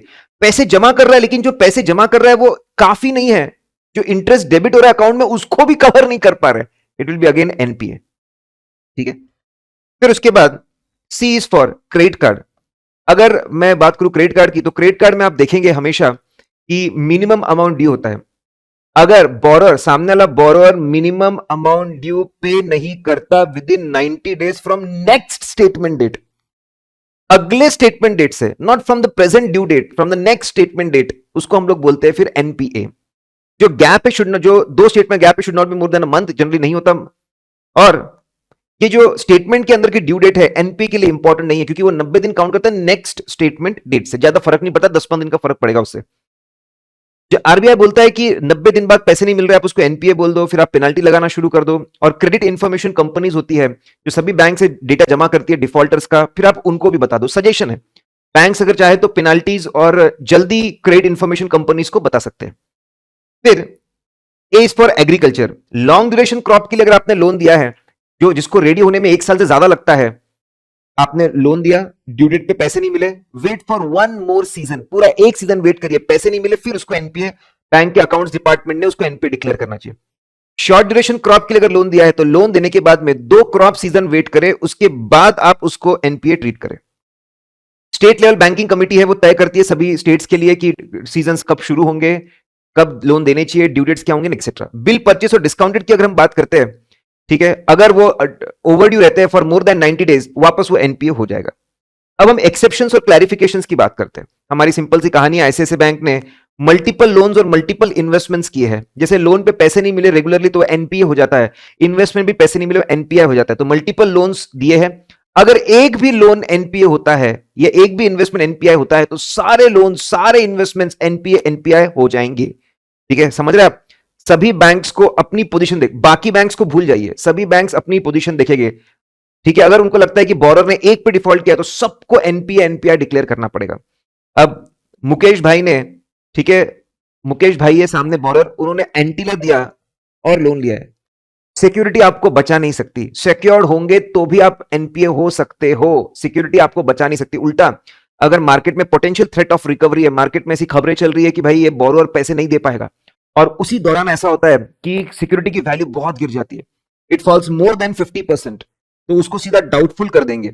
और वैल्यू इतनी गिर गई है कि लोन का 10% भी वसूल नहीं कर सकते, तो उसको तो सीधा लॉस एसेट ट्रीट कर देंगे। हम लोग देखते हैं कि भाई जो लोन एकदम बढ़िया है उसको परफॉर्मिंग एसेट बोलते हैं, स्टैंडर्ड एसेट बोलते हैं। 90 दिन बाद वो एनपीए बनता है। एनपीए में पहली कैटेगरी थी सब स्टैंडर्ड, एक साल रिकवरी का मौका दिया जाता है। एक साल बीत गया तो फिर वो अगली कैटेगरी में आता है डाउटफुल। डाउटफुल में सब कैटेगरी होती है, doubtful for 1 year, 1 to 3 years, more than 3 years। अगर इस तरह की सिचुएशन है, एक तो पहले माहौल खराब, तो सिक्योरिटी की वैल्यू गिर रही है इस तरीके से, तो फिर सब स्टैंडर्ड को बाईपास करके सीधा डाउटफुल में डाल देते हैं एसेट को, और हर चीज को बाईपास करके सीधा लॉस एसेट में। लॉस एसेट की खास बात यह है कि 100% प्रोविजन मारना पड़ता है। अब मुकेश भाई ने कंसोर्शियम लोन लिया, दो या ज्यादा लोग मिलकर जब लोन लेते हैं देते हैं तो उसको हम लोग कंसोर्शियम लोन बोलते हैं। जो सबसे बड़ी बैंक होती है वो लीड बैंक होती है, उसको पूरा एडमिनिस्ट्रेटिव मैनेजमेंट का काम करना पड़ता है। ठीक है, उन्हीं को पूरे पेपर वर्क करने पड़ते हैं, उन्हीं को सबसे पैसे लेकर के लोन देना पड़ता है, उन्हीं को रेगुलरली इंस्टॉलमेंट रिकवर करके सब में बांटना पड़ता है। यहाँ पे एनपीए डिटर्मिनेशन कैसा होगा, सभी बैंक्स को अपने बुक्स में रिकवरी का स्टेटस क्या है वो देखना पड़ेगा। जो बाकी बैंक्स होती है पार्टिसिपेटिंग बैंक, उनको लीड बैंक को बोलना है भाई जैसे ही पैसे मिल जाए हमको दे दो, नहीं तो हमारे बुक्स में एनपीए हो जाएगा, उनको अपना फॉलोअप करते रहना पड़ेगा। तो जनरली ऐसे ही चलता है। लेकिन अगर कभी अगर पैसे नहीं आए हैं और हमको एज ऑडिटर हमको बताया जाता है देखो सामने वालों ने हमको गारंटी कंसेंट दिया है, बोला अश्योरेंस दिया है 2 दिन में पैसे मिल जाएंगे, और दिख भी रहा है 2 दिन में पैसे मिल गए, ठीक है, तो हम लोग शायद उसको बख्श दे, उसको एनपीए के अंदर ट्रीट ना करवाए। कभी कभी डॉक्यूमेंट सबमिट नहीं करोगे, प्रोसीजरल काम नहीं करोगे तो भी एनपीए हो सकता है। जैसे अभी हमने डिस्कस किया कि हाइपोथिकेशन में स्टॉक सामने वाले के पास ही पड़ा रहता है, उसको इंस्ट्रक्शन दिए जाते हैं तो रेगुलर बेसिस पे स्टॉक स्टेटमेंट भेज। ठीक है, अब बंदा नहीं भेज रहा है, जो स्टॉक स्टेटमेंट हमारे पास मौजूद है it is older than 3 months, 3 महीने हो गए तूने स्टॉक स्टेटमेंट नहीं भेजा, तो इस अकाउंट को डिक्लेयर करते इरेगुलर। और अगर ऐसा ही चलता रहा तो 90 दिन बाद, ठीक है, 90 दिन बाद इट विल बिकम एनपीए। फिर जो सीसी ओडी होती है इसको हर साल इसको रिन्यू करना पड़ता है। एक साल बीत गया, रिन्यूअल की डेट आ गई है, लेकिन सामने वाला आकर डॉक्यूमेंट सबमिट करके रिन्यूअल प्रोसेस ही नहीं कर रहा है, 180 दिन हो गए, एनपीए हो जाएगा। हमने सामने वाले को एडहॉक लोन, टेम्पररी लोन दिया था सामने वाले को, एडहॉक लोन, टेम्पररी लोन दिया था सामने वाले को कि भाई साहब आप इसको मैं आपको दे रहा हूं 5 करोड़ का लोन, मुझे पता है कि आपको बड़ा लोन मिलने वाला है, प्रीपे कर देना। ये टेम्पररी एडहॉक लोन सामने वाले ने पे ही नहीं किया, उसको रेगुलर में कन्वर्ट ही नहीं किया, 180 दिन हो गए, तीनों में डॉक्यूमेंट प्रोसीजरल काम बराबर नहीं किया, उससे भी एनपी हो जाता है, भले ही सामने वाला पैसा दे रहा हो तब भी। फिर एग्रीकल्चर, मुकेश भाई ने 3 काम कर रहे थे, उससे एग्रीकल्चर लोन किया। अगर नेचुरल कैलेमिटीज है, एग्रीकल्चर लोन में नेचुरल कैलेमिटी तो बैंक जनरली हेल्प करते हैं फार्मर्स को, लोन को रीशेड्यूल करते हैं कि थोड़ा लेट पेमेंट करो, शॉर्ट टर्म को लॉन्ग टर्म में कन्वर्ट करते हैं, फिर लोन को रिन्यू करते हैं, रिन्यू किया जाता है। ऐसे बहुत सारे एडजस्टमेंट्स किए थे फार्मर्स को हेल्प करने के लिए। ऐसे केस में जब बैंक इतना कुछ कर रहे हैं तो एनपीए की जो काउंटिंग है, जो नए डेट्स है उसको कंसिडर करके आप सीजन की काउंटिंग शुरू करें। फिर हम बात करते हैं सेवियर्स, क्या एनपीए से कुछ चीजें बचा सकते हैं। अगर बोरोअर पूरा आउटस्टैंडिंग अमाउंट पे कर देता है, पूरा पे कर देगा, तो ये बहुत अच्छी बात है, वो अकाउंट एनपीए से बाहर हो जाएगा। लेकिन अगर हमको दिख रहा है कि आखिरी में क्रेडिट्स हुए, साल खत्म होने के आखिरी में जब फाइनेंशियल स्टेटमेंट बना रहे थे, एनपीए डिक्लेरेशन हुआ था, आखिरी में क्रेडिट्स हुए और पैसे इमीडिएटली निकाल गए, बैंक ने अलाउ भी कर दिया पैसे निकालना, या फिर ये पैसे कोई जेन्युइन सोर्स से नहीं, बैंक ने एक नया लोन दिया ताकि वो नए लोन के पैसे डिपॉजिट करके पुराने लोन में आउटस्टैंडिंग अमाउंट रीपे दिखाए, मतलब कोई जेन्युइन सोर्स नहीं है, ऐसे इसको बोलते हैं इनहेरेंट वीकनेस। ऐसे केस में अगर उसने रेगुलराइजेशन भी किया, पेमेंट दिखा भी दिया होगा, तो ऑडिटर बोलेगा इसको एनपीए में डालो, क्योंकि जेन्युइन सोर्सेस नहीं है, बेवकूफ बनाने की कोशिश कर रहे हो तुम। फिर गवर्नमेंट गारंटी, अगर सेंट्रल गवर्नमेंट की गारंटी है तो वो लोन कभी एनपीए नहीं होता for the purpose of creating provision, provision बनाने के लिए वो कभी एनपीए नहीं होता। अगर स्टेट गवर्नमेंट की गारंटी है तो ऐसा कोई प्रोटेक्शन नहीं है, वो लोन कभी भी एनपीए हो जाएगा रेगुलर नॉर्म्स के हिसाब से। सुपर 5, अगर एफडी उसी बैंक की टर्म डिपॉजिट मिली है, एफडी मिली है, NSC national saving certificate, KVP किसान विकास पत्र, इंदिरा विकास पत्र, एलआईपी, अगर ये सब चीजें मिली है, उसके बेस पे लोन दिया है, वो लोन कभी भी एनपीए नहीं होता। अगर लोन दिया जा रहा है स्टाफ को एज ए एम्प्लॉयर कि भाई हम आपके एम्प्लॉयर है, उस कैपेसिटी में अपने एम्प्लॉय समझ के आपको लोन दे रहे हैं, ऐसे लोन को रेगुलर एडवांसेस में मत डालो, उसको अदर एसेट्स में, अदर्स में डाल दो, और जिस दिन वो बंदा एम्प्लॉय नहीं रहा लेकिन लोन चल रहा है, उस दिन उसको एडवांस में शिफ्ट कर देना। अगर आपने लोन दिया है एज ए एम्प्लॉयर नहीं, as a banker, as a employer जितना लोन देना था दे चुके हैं, अब एज ए बैंकर आप और लोन दे रहे हो, अगर आप सामने वाले को एज ए एम्प्लॉय नहीं, एक एज ए कस्टमर ट्रीट कर रहे हो, कस्टमर ट्रीट करके एज ए बैंकर लोन दे रहे हो, तो उस लोन को एडवांसेस में बताना पड़ेगा। अब बहुत सी बार स्टाफ लोन में ऐसा होता है, उसको बोला जाता है कि तू जितना भी पैसा देगा पहले, उसको हम प्रिंसिपल रिकवरी बोलेंगे, एक बार प्रिंसिपल रिकवरी हो गई उसके बाद जो तू पैसा देगा उसको इंटरेस्ट पेमेंट ट्रीट करेंगे। इससे स्टाफ्स को बहुत फायदा होता है, इंटरेस्ट कम पे करना पड़ता है। तो लोगों ने आरबीआई को पूछा कि यार ये तो इंटरेस्ट ही नहीं पे करे 4-4 साल तक, इसको एनपीए बोलेंगे? आरबीआई ने बोला नो, अगर अग्रीमेंट बना हुआ है प्रॉपर इसको लेकर, और वहां पे साफ साफ ऐसा लिखा हुआ है कि इस तरह से ट्रीटमेंट किया जाएगा, जब तक अग्रीमेंट के डेट्स पे पेमेंट्स आ रहे, डिफॉल्ट नहीं आ रहा, कोई एनपीए के बारे में सोचने की जरूरत नहीं है। अगर अग्रीमेंट में डिफॉल्ट हुआ तो 90 दिन बाद एनपीए डिक्लेयर कर देना। फिर आगे ये ड्राइंग पावर और सैंक्शन लिमिट, ड्राइंग पावर का क्या फंडा होता है? जब बोरो हमारे पास में आता है तो उसकी फाइनेंशियल हेल्थ को देखा जाता है, उसकी पास, उसकी history, current, financial health, future, सब कुछ देख करके इस बंदे को ज्यादा से ज्यादा कितना लोन देना चाहिए उसको सैंक्शन लिमिट बोलते हैं। उसको और ब्रेक किया जाता है कि इसको term loan, long term loan कितना दे, इसको वर्किंग कैपिटल लोन कितना दे, इसको एक्सपोर्ट के लिए कितना लोन दे, मतलब पहले ओवरऑल टोटल एक्सपोजर कितना होना चाहिए वो तय करते हैं, और अलग अलग कैटेगरी के कितने लोन बांटना वो भी तय करते हैं। ओवरऑल हेल्थ को देख कर निकाला जाता है, ठीक है। फिर इसके बाद उसका जो वर्किंग कैपिटल है, वर्किंग कैपिटल है मतलब उसका जो स्टॉक है, उसका जो डेटर्स है, उसके ऊपर जो क्रेडिटर्स है, एग्जिस्टिंग वर्किंग कैपिटल, जो कि देखो वर्किंग कैपिटल लोन में working capital is the primary security, ठीक है। सीसी जो होते हैं, कैश क्रेडिट और ओवरड्राफ्ट, ये खास वर्किंग कैपिटल के लिए होते हैं। तो वो जो वर्किंग कैपिटल है, वो जो प्राइमरी सिक्योरिटी है, वो कितनी है, उसको देखकर जब लिमिट तय की जाती है उसको ड्रॉइंग लिमिट बोलते हैं। ओवरऑल फाइनेंशियल हेल्थ को देखकर जो लिमिट निकली वो सैंक्शन लिमिट थी। एग्जिस्टिंग करंट एसेट सिक्योरिटी का क्या स्टेटस है उसको देखकर लिमिट निकाली जाती है। कैसे निकाल देखते हैं उसको हम ड्राइंग पावर बोलते हैं। कैलकुलेशन कैसे होगा? पुराने जमाने में बैंक की पॉलिसी होती थी कि किस तरीके से ड्राइंग लिमिट निकलेगी, ये बोर्ड तय करते हैं और ऑडिटर अप्रूव करता है। आज के डेट में ऐसा नहीं होता, हमारे मॉडल में अभी पुराना छपा हुआ है। आज के डेट में एक सिंपल सैंक्शन लेटर होता है, उसमें फॉर्मेट दिया होता है, फॉर्मूला दिया होता है, तरीका दिया होता है ड्राइंग पावर को कैलकुलेट करने का। जैसे यहां पे ये बहुत इंपॉर्टेंट लगता है एग्जाम पॉइंट ऑफ व्यू से। सपोज अगर 1000 करोड़ का स्टॉक है, 1000 का स्टॉक है सामने वाले कस्टमर का, ठीक है। अगर आज लिक्विडेशन हुआ तो इन्होंने अभी तक कुछ सप्लायर्स को पे नहीं किया है, क्रेडिटर्स को पे नहीं किया, वो अपना स्टॉक लेकर चले जाएंगे, उनका पहले हक बनता है। जो प्रोवाइडर ऑफ द स्टॉक है वो अपना स्टॉक लेकर चले जाएंगे, जो क्रेडिटर्स को अभी तक पे नहीं किया उसको माइनस करना पड़ेगा, उनका राइट है। देखो हमको देखना है एज अ बैंक मुझे कितना मिलेगा। जो क्रेडिटर्स है वो अपना स्टॉक लेकर चले जाएंगे, हमको मिलने वाला नहीं है। जिन लोगों को हमने acceptances, bill of exchange, letter of credit, ठीक है, जिसके बेस पे स्टॉक मिला है वो भी अपना स्टॉक लेकर चले जाएंगे। सप्लायर अपना स्टॉक क्रेडिटर्स लेकर चले जाएंगे। बिल ऑफ एक्सचेंज अगर किसी सप्लायर को दिया था वो अपना स्टॉक लेकर चले जाएंगे। लॉजिकल है, जो प्रोवाइडर है, सप्लायर है, वो लेकर चले जाएंगे। तो सिर्फ बचेगा 400। इतना स्टॉक, बेसिकली इसको पेड स्टॉक बोलते हैं। आउटस्टैंडिंग क्रेडिटर्स, एलसीज वगैरह सब माइनस कर दो, क्योंकि उतना तो उनका राइट बनता है। जो बच गया वो पेड स्टॉक है, मतलब इसके पैसे दे चुके हैं। उसमें से भी आप सेफ्टी मार्जिन, मार्केट में प्राइसेस कम ज्यादा होती रहती है, सेफ्टी मार्जिन कट लीजिए 25% इज एन एग्जांपल। जो बच गया भैया, 100 करोड़ की फाइनेंसिंग दिखने के लिए 1000 है, तेरा दिखने के लिए 1000 है, लेकिन पता चला कुछ राइट क्रेडिटर्स का है, कुछ राइट एलसी वालों का है, फिर थोड़ा सा मार्जिन काटा। 1000 करोड़ के स्टॉक पे सिर्फ 100 करोड़ की फाइनेंसिंग हो सकती है। डेटर तेरे 1000 है, लेकिन इसमें से कुछ इनएलिजिबल डेटर होंगे, बहुत पुराने डेटर हो चुके हैं, फॉरेन डेटर हो चुके हैं, लिखा होगा कि ये इनएलिजिबल है, उसको माइनस कर दीजिए, एलिजिबल डेटर बच जाएंगे। उसमें से मार्जिन 40% की माइनस की, 320। 1000 में से 400, अच्छा सर मैंने ऊपर 100 बोला, वो ऊपर 300 था। 1000 करोड़ था, लेकिन उसमें से बचा 300 है, 300 करोड़ की फाइनेंसिंग होगी। यहां पर 480 बचा है, मतलब 1000 करोड़ के स्टॉक पे 300 करोड़ की फाइनेंसिंग, 1000 करोड़ के डेटर पे 480 की फाइनेंसिंग, टोटल 780 की फाइनेंसिंग होंगी 2000 करोड़ के एसेट्स पे। ये कैलकुलेशन बड़े इंपॉर्टेंट होते हैं। बैंक की ड्यूटी क्या है? रेगुलर बेसिस पे स्टेटमेंट्स इकट्ठा करना सामने वाले से, स्टॉक स्टेटमेंट, डेटर स्टेटमेंट्स, क्या जानकारी है उसको पढ़ना, समझना, इवैल्यूएट करना, और उसको इस फॉर्मेट में भर के निकालना कि ड्राइंग लिमिट कितनी होती है, और देखना balances with in drawing limit है ना। Balances with in drawing limit है मतलब लोन के लिए हमारे पास में एडिक्वेट एसेट्स अवेलेबल है। एसेट्स को देखकर लिमिट निकली थी, लोन विद इन लिमिट है मतलब लोन के लिए एडिक्वेट एसेट्स अवेलेबल है। जनरली ये स्टेटमेंट्स आपके क्वार्टरली बेसिस पे आते, मंथली बेसिस पे भी रहते हैं, और अरेंजमेंट भी डिपेंड, मंथली या क्वार्टरली बेसिस पे रहेंगे। अगर 3 महीने से ज्यादा पुराना हो गया तो वो इरेगुलर हो जाता है, और ऐसे ही चलता रहा तो वो एक दिन एनपीए हो जाएगा। ऑडिटर की जिम्मेदारी क्या होती है?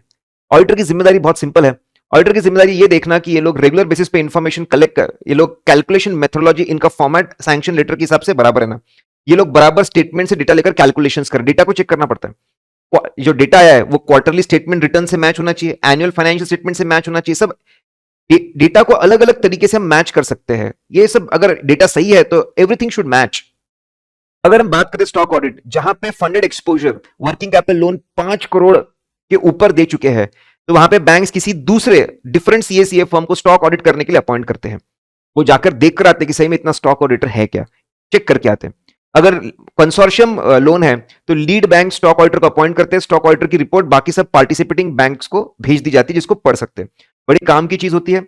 उससे भी देखा जाता है कि भैया स्टॉक और डेटर का जो डेटा था वो मैच हो रहा है ना, सही में असली स्टॉक डेटर है ना। रिपोर्टिंग क्या करनी पड़ती है? ये सब जब देखते कैलकुलेशंस बराबर हो रहे हैं, लोन बराबर लिमिट में चल रहा है, ठीक है, ये सब कुछ देखने के बाद रिपोर्ट कब करना पड़ेगा? जब भी लोन सैंक्शन लिमिट या ड्राइंग दोनों लिमिट क्रॉस नहीं हो सकती, दोनों में से एक भी लिमिट क्रॉस करेगा रिपोर्ट कर दो। अगर कोई अकाउंट इरेगुलर हो गया रिपोर्ट कर दो। अगर गलत तरह की सिक्योरिटी जो अलाउड ही नहीं थी, जैसे फॉरेन डेटर अलाउड ही नहीं थे, उस तरह के डेटर को एज ए सिक्योरिटी ले लिया गया, फिर आपको रिपोर्ट करना पड़ेगा। इंटरनल कंट्रोल्स, बैंक्स अगर लोन देने वाले हैं तो एक बहुत तगड़ा प्यारा systematic internal control system bank के अंदर होना चाहिए। कौन से चीजों के लिए? जब भी कोई लोन लेने के लिए आए ना, तो क्रेडिट वर्दीनेस, सामने वाले की एबिलिटी टू रीपे है क्या, जनरली उसकी इनकम्स और उसके एसेट देखकर समझ में आता है सामने वाला लोन रीपे कर पाएगा। बैंक में तगड़ा इंटरनल कंट्रोल सिस्टम होना चाहिए क्रेडिट वर्दीनेस को इवैल्यूएट करने के लिए, समझने के लिए कि कितनी क्रेडिट वर्दीनेस है, उसके इनकम्स और एसेट की जानकारी लेकर चेक करो। और ठीक है, तो क्रेडिट वर्दीनेस इवैल्यूएट करने का सिस्टम होना चाहिए, उस तरीके से डेटा इकट्ठा हो। उसके बाद अथॉरिटी होनी चाहिए अलग अलग ऑफिसर, अलग अलग लेवल ऑफ ऑफिसर्स के पास में, कि भाई क्रेडिट वर्दीनेस देखने के बाद आपको लगे तो आप अप्रूव करिए, आप लोन को अप्रूव करिए कि भाई इन प्रिंसिपल इसको लोन देना चाहिए कि नहीं देना चाहिए। तो आप देखिए प्रॉपर सिस्टम बनाना क्रेडिट वर्दीनेस इवैल्यूएशन के लिए, बराबर अथॉरिटी स्ट्रक्चर बना हुआ है ना लोन्स को सैंक्शन करने के लिए। फिर सिक्योरिटी को लेकर प्रॉपर सिस्टम, जो सिक्योरिटी का रजिस्ट्रेशन लगता है, जैसे प्रॉपर्टी हो गया, लैंड, बिल्डिंग, प्रॉपर्टी, व्हीकल, आप देखिए या तो बैंक के फेवर में रजिस्टर हो जाए या ओरिजिनल डॉक्यूमेंट्स उनको मिल जाए। गुड्स की बात करें, जो प्लेज किया हुआ है हमारे पास में है, तो जब गुड्स आते हैं तो अच्छे से उसकी क्वांटिटी देखो, उसकी क्वालिटी देखो, डिस्क्रिप्शन, उसका वैल्यूएशन देखो, उसके बेसिस पे लोन देना चाहिए। अगर हाइपोथिकेशन है तो इंश्योर करना चाहिए कि बैंक स्टॉक रजिस्टर मेंटेन कर रहा है, रेगुलर बेसिस पे डिटेल्स आ रहे हैं, मंथली क्वार्टरली बेसिस पे, उसके बेस पे स्टॉक डेटर सबको, स्टॉक डेटर क्रेडिटर सबको अपडेट किया जा रहा है, उसके बेस पे लिमिट्स निकल रही है, लिमिट्स के अंदर चीजें चल रही है, लिमिट्स के बाहर अगर चीजें जा रही है तो चिंता का विषय है। ठीक है, इसके लिए सिस्टम होना चाहिए कि भाई प्लेज हुआ तो स्टॉक को काउंट करने का, मेंटेन करने का सिस्टम है। हाइपोथिकेशन है, अपने पास रिकॉर्ड्स मेंटेन कर लो। शेयर्स डिबेंचर्स है अगर सिक्योरिटी में, तो भाई देखिए शेयर्स डिबेंचर ओरिजिनल सर्टिफिकेट्स है ना, या तो ओरिजिनल सर्टिफिकेट्स हो सिर्फ उतना चलेगा, फिर हमारे नाम पे कर दीजिए आप। तो अच्छा सिस्टम होना चाहिए क्रेडिट वर्दीनेस का और सैंक्शनिंग का। अच्छा सिस्टम होना चाहिए सिक्योरिटी रिसीव करके उसकी वैल्यूएशन चेक करे, उसके लीगल राइट्स अपने हाथ में ले ले।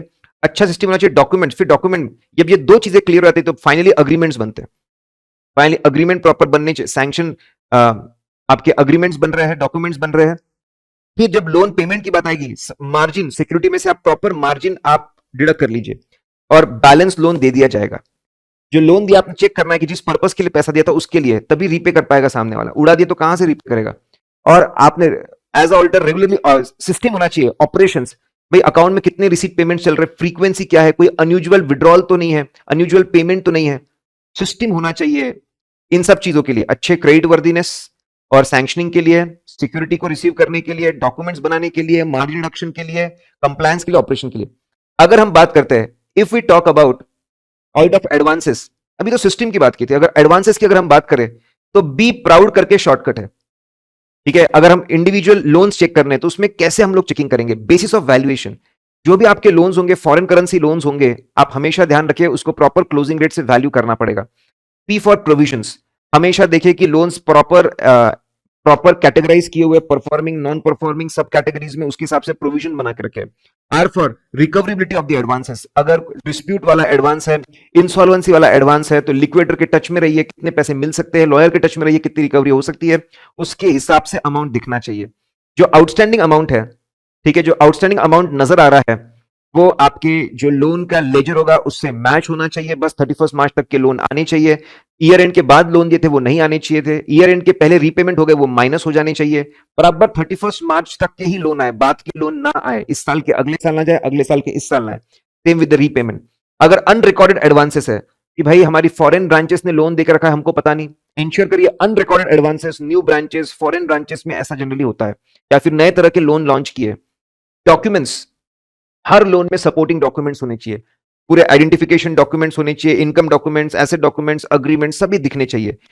इतना ही दिखना चाहिए जितना हमको ड्यू है। कंसोर्शियम लोन में सिर्फ हमारा अमाउंट दिखना चाहिए। रिस्ट्रक्चरिंग हुई है, टेक ओवर हुआ है, सिर्फ हमारा, हमको कितना ड्यू वो दिखना चाहिए। और एडवांसेस को डिस्क्लोज करना पड़ता है, अच्छे तरीके से आप डिस्क्लोज करिए। सिक्योरिटी के हिसाब से डिस्क्लोज करना पड़ता है, वो अच्छे से बताइए। नेचर के हिसाब से डिस्क्लोज करना पड़ता है, कितना इंडिया के बाहर। तो जब लोन की चेकिंग करो, बी प्राउड, ये शॉर्टकट है, इसके हिसाब से आप चल सकते हैं। अगर मैं सिलेक्शन ऑफ एडवांस की बात करूं, सारे लार्ज एडवांसेस को सिलेक्ट करके, ये ऊपर के साथ ही आप लिख सकते हो, सारे लार्ज एडवांसेस सिलेक्ट करके आपने चेक करना चाहिए। जितने भी प्रॉब्लम अकाउंट्स हो, जहां पर भी प्रॉब्लम फेस हो रही, सारे, ठीक है, जो आरबीआई बोले कि ये अकाउंट्स में प्रॉब्लम है, इंस्पेक्शन बैंक की अपनी इंस्पेक्शन टीम बोले, concurrent auditor, RBI inspection team करी, उसको आरबीआई की इंस्पेक्शन टीम बोले, फिर बैंक के अंदर कॉन्करेंट ऑडिटर कुछ बोले, उनसे छोटा इंटरनल इंस्पेक्शन टीम होगी, वो कुछ बोल रही है। अगर ये अथॉरिटीज किसी लोन को पॉइंट आउट करते, वो तो सिलेक्ट करने ही करने चाहिए। प्रॉब्लम वाले लोन तो पहले लेकर आओ, इसको छोड़ देंगे, बाकी में से आप सैंपल बेसिस पे सिलेक्शन कर सकते हैं। चलिए आगे देखते हैं इनकम्स एंड एक्सपेंसेस। सबसे पहले रेवेन्यू आइटम के ऑडिट की बात करते हैं।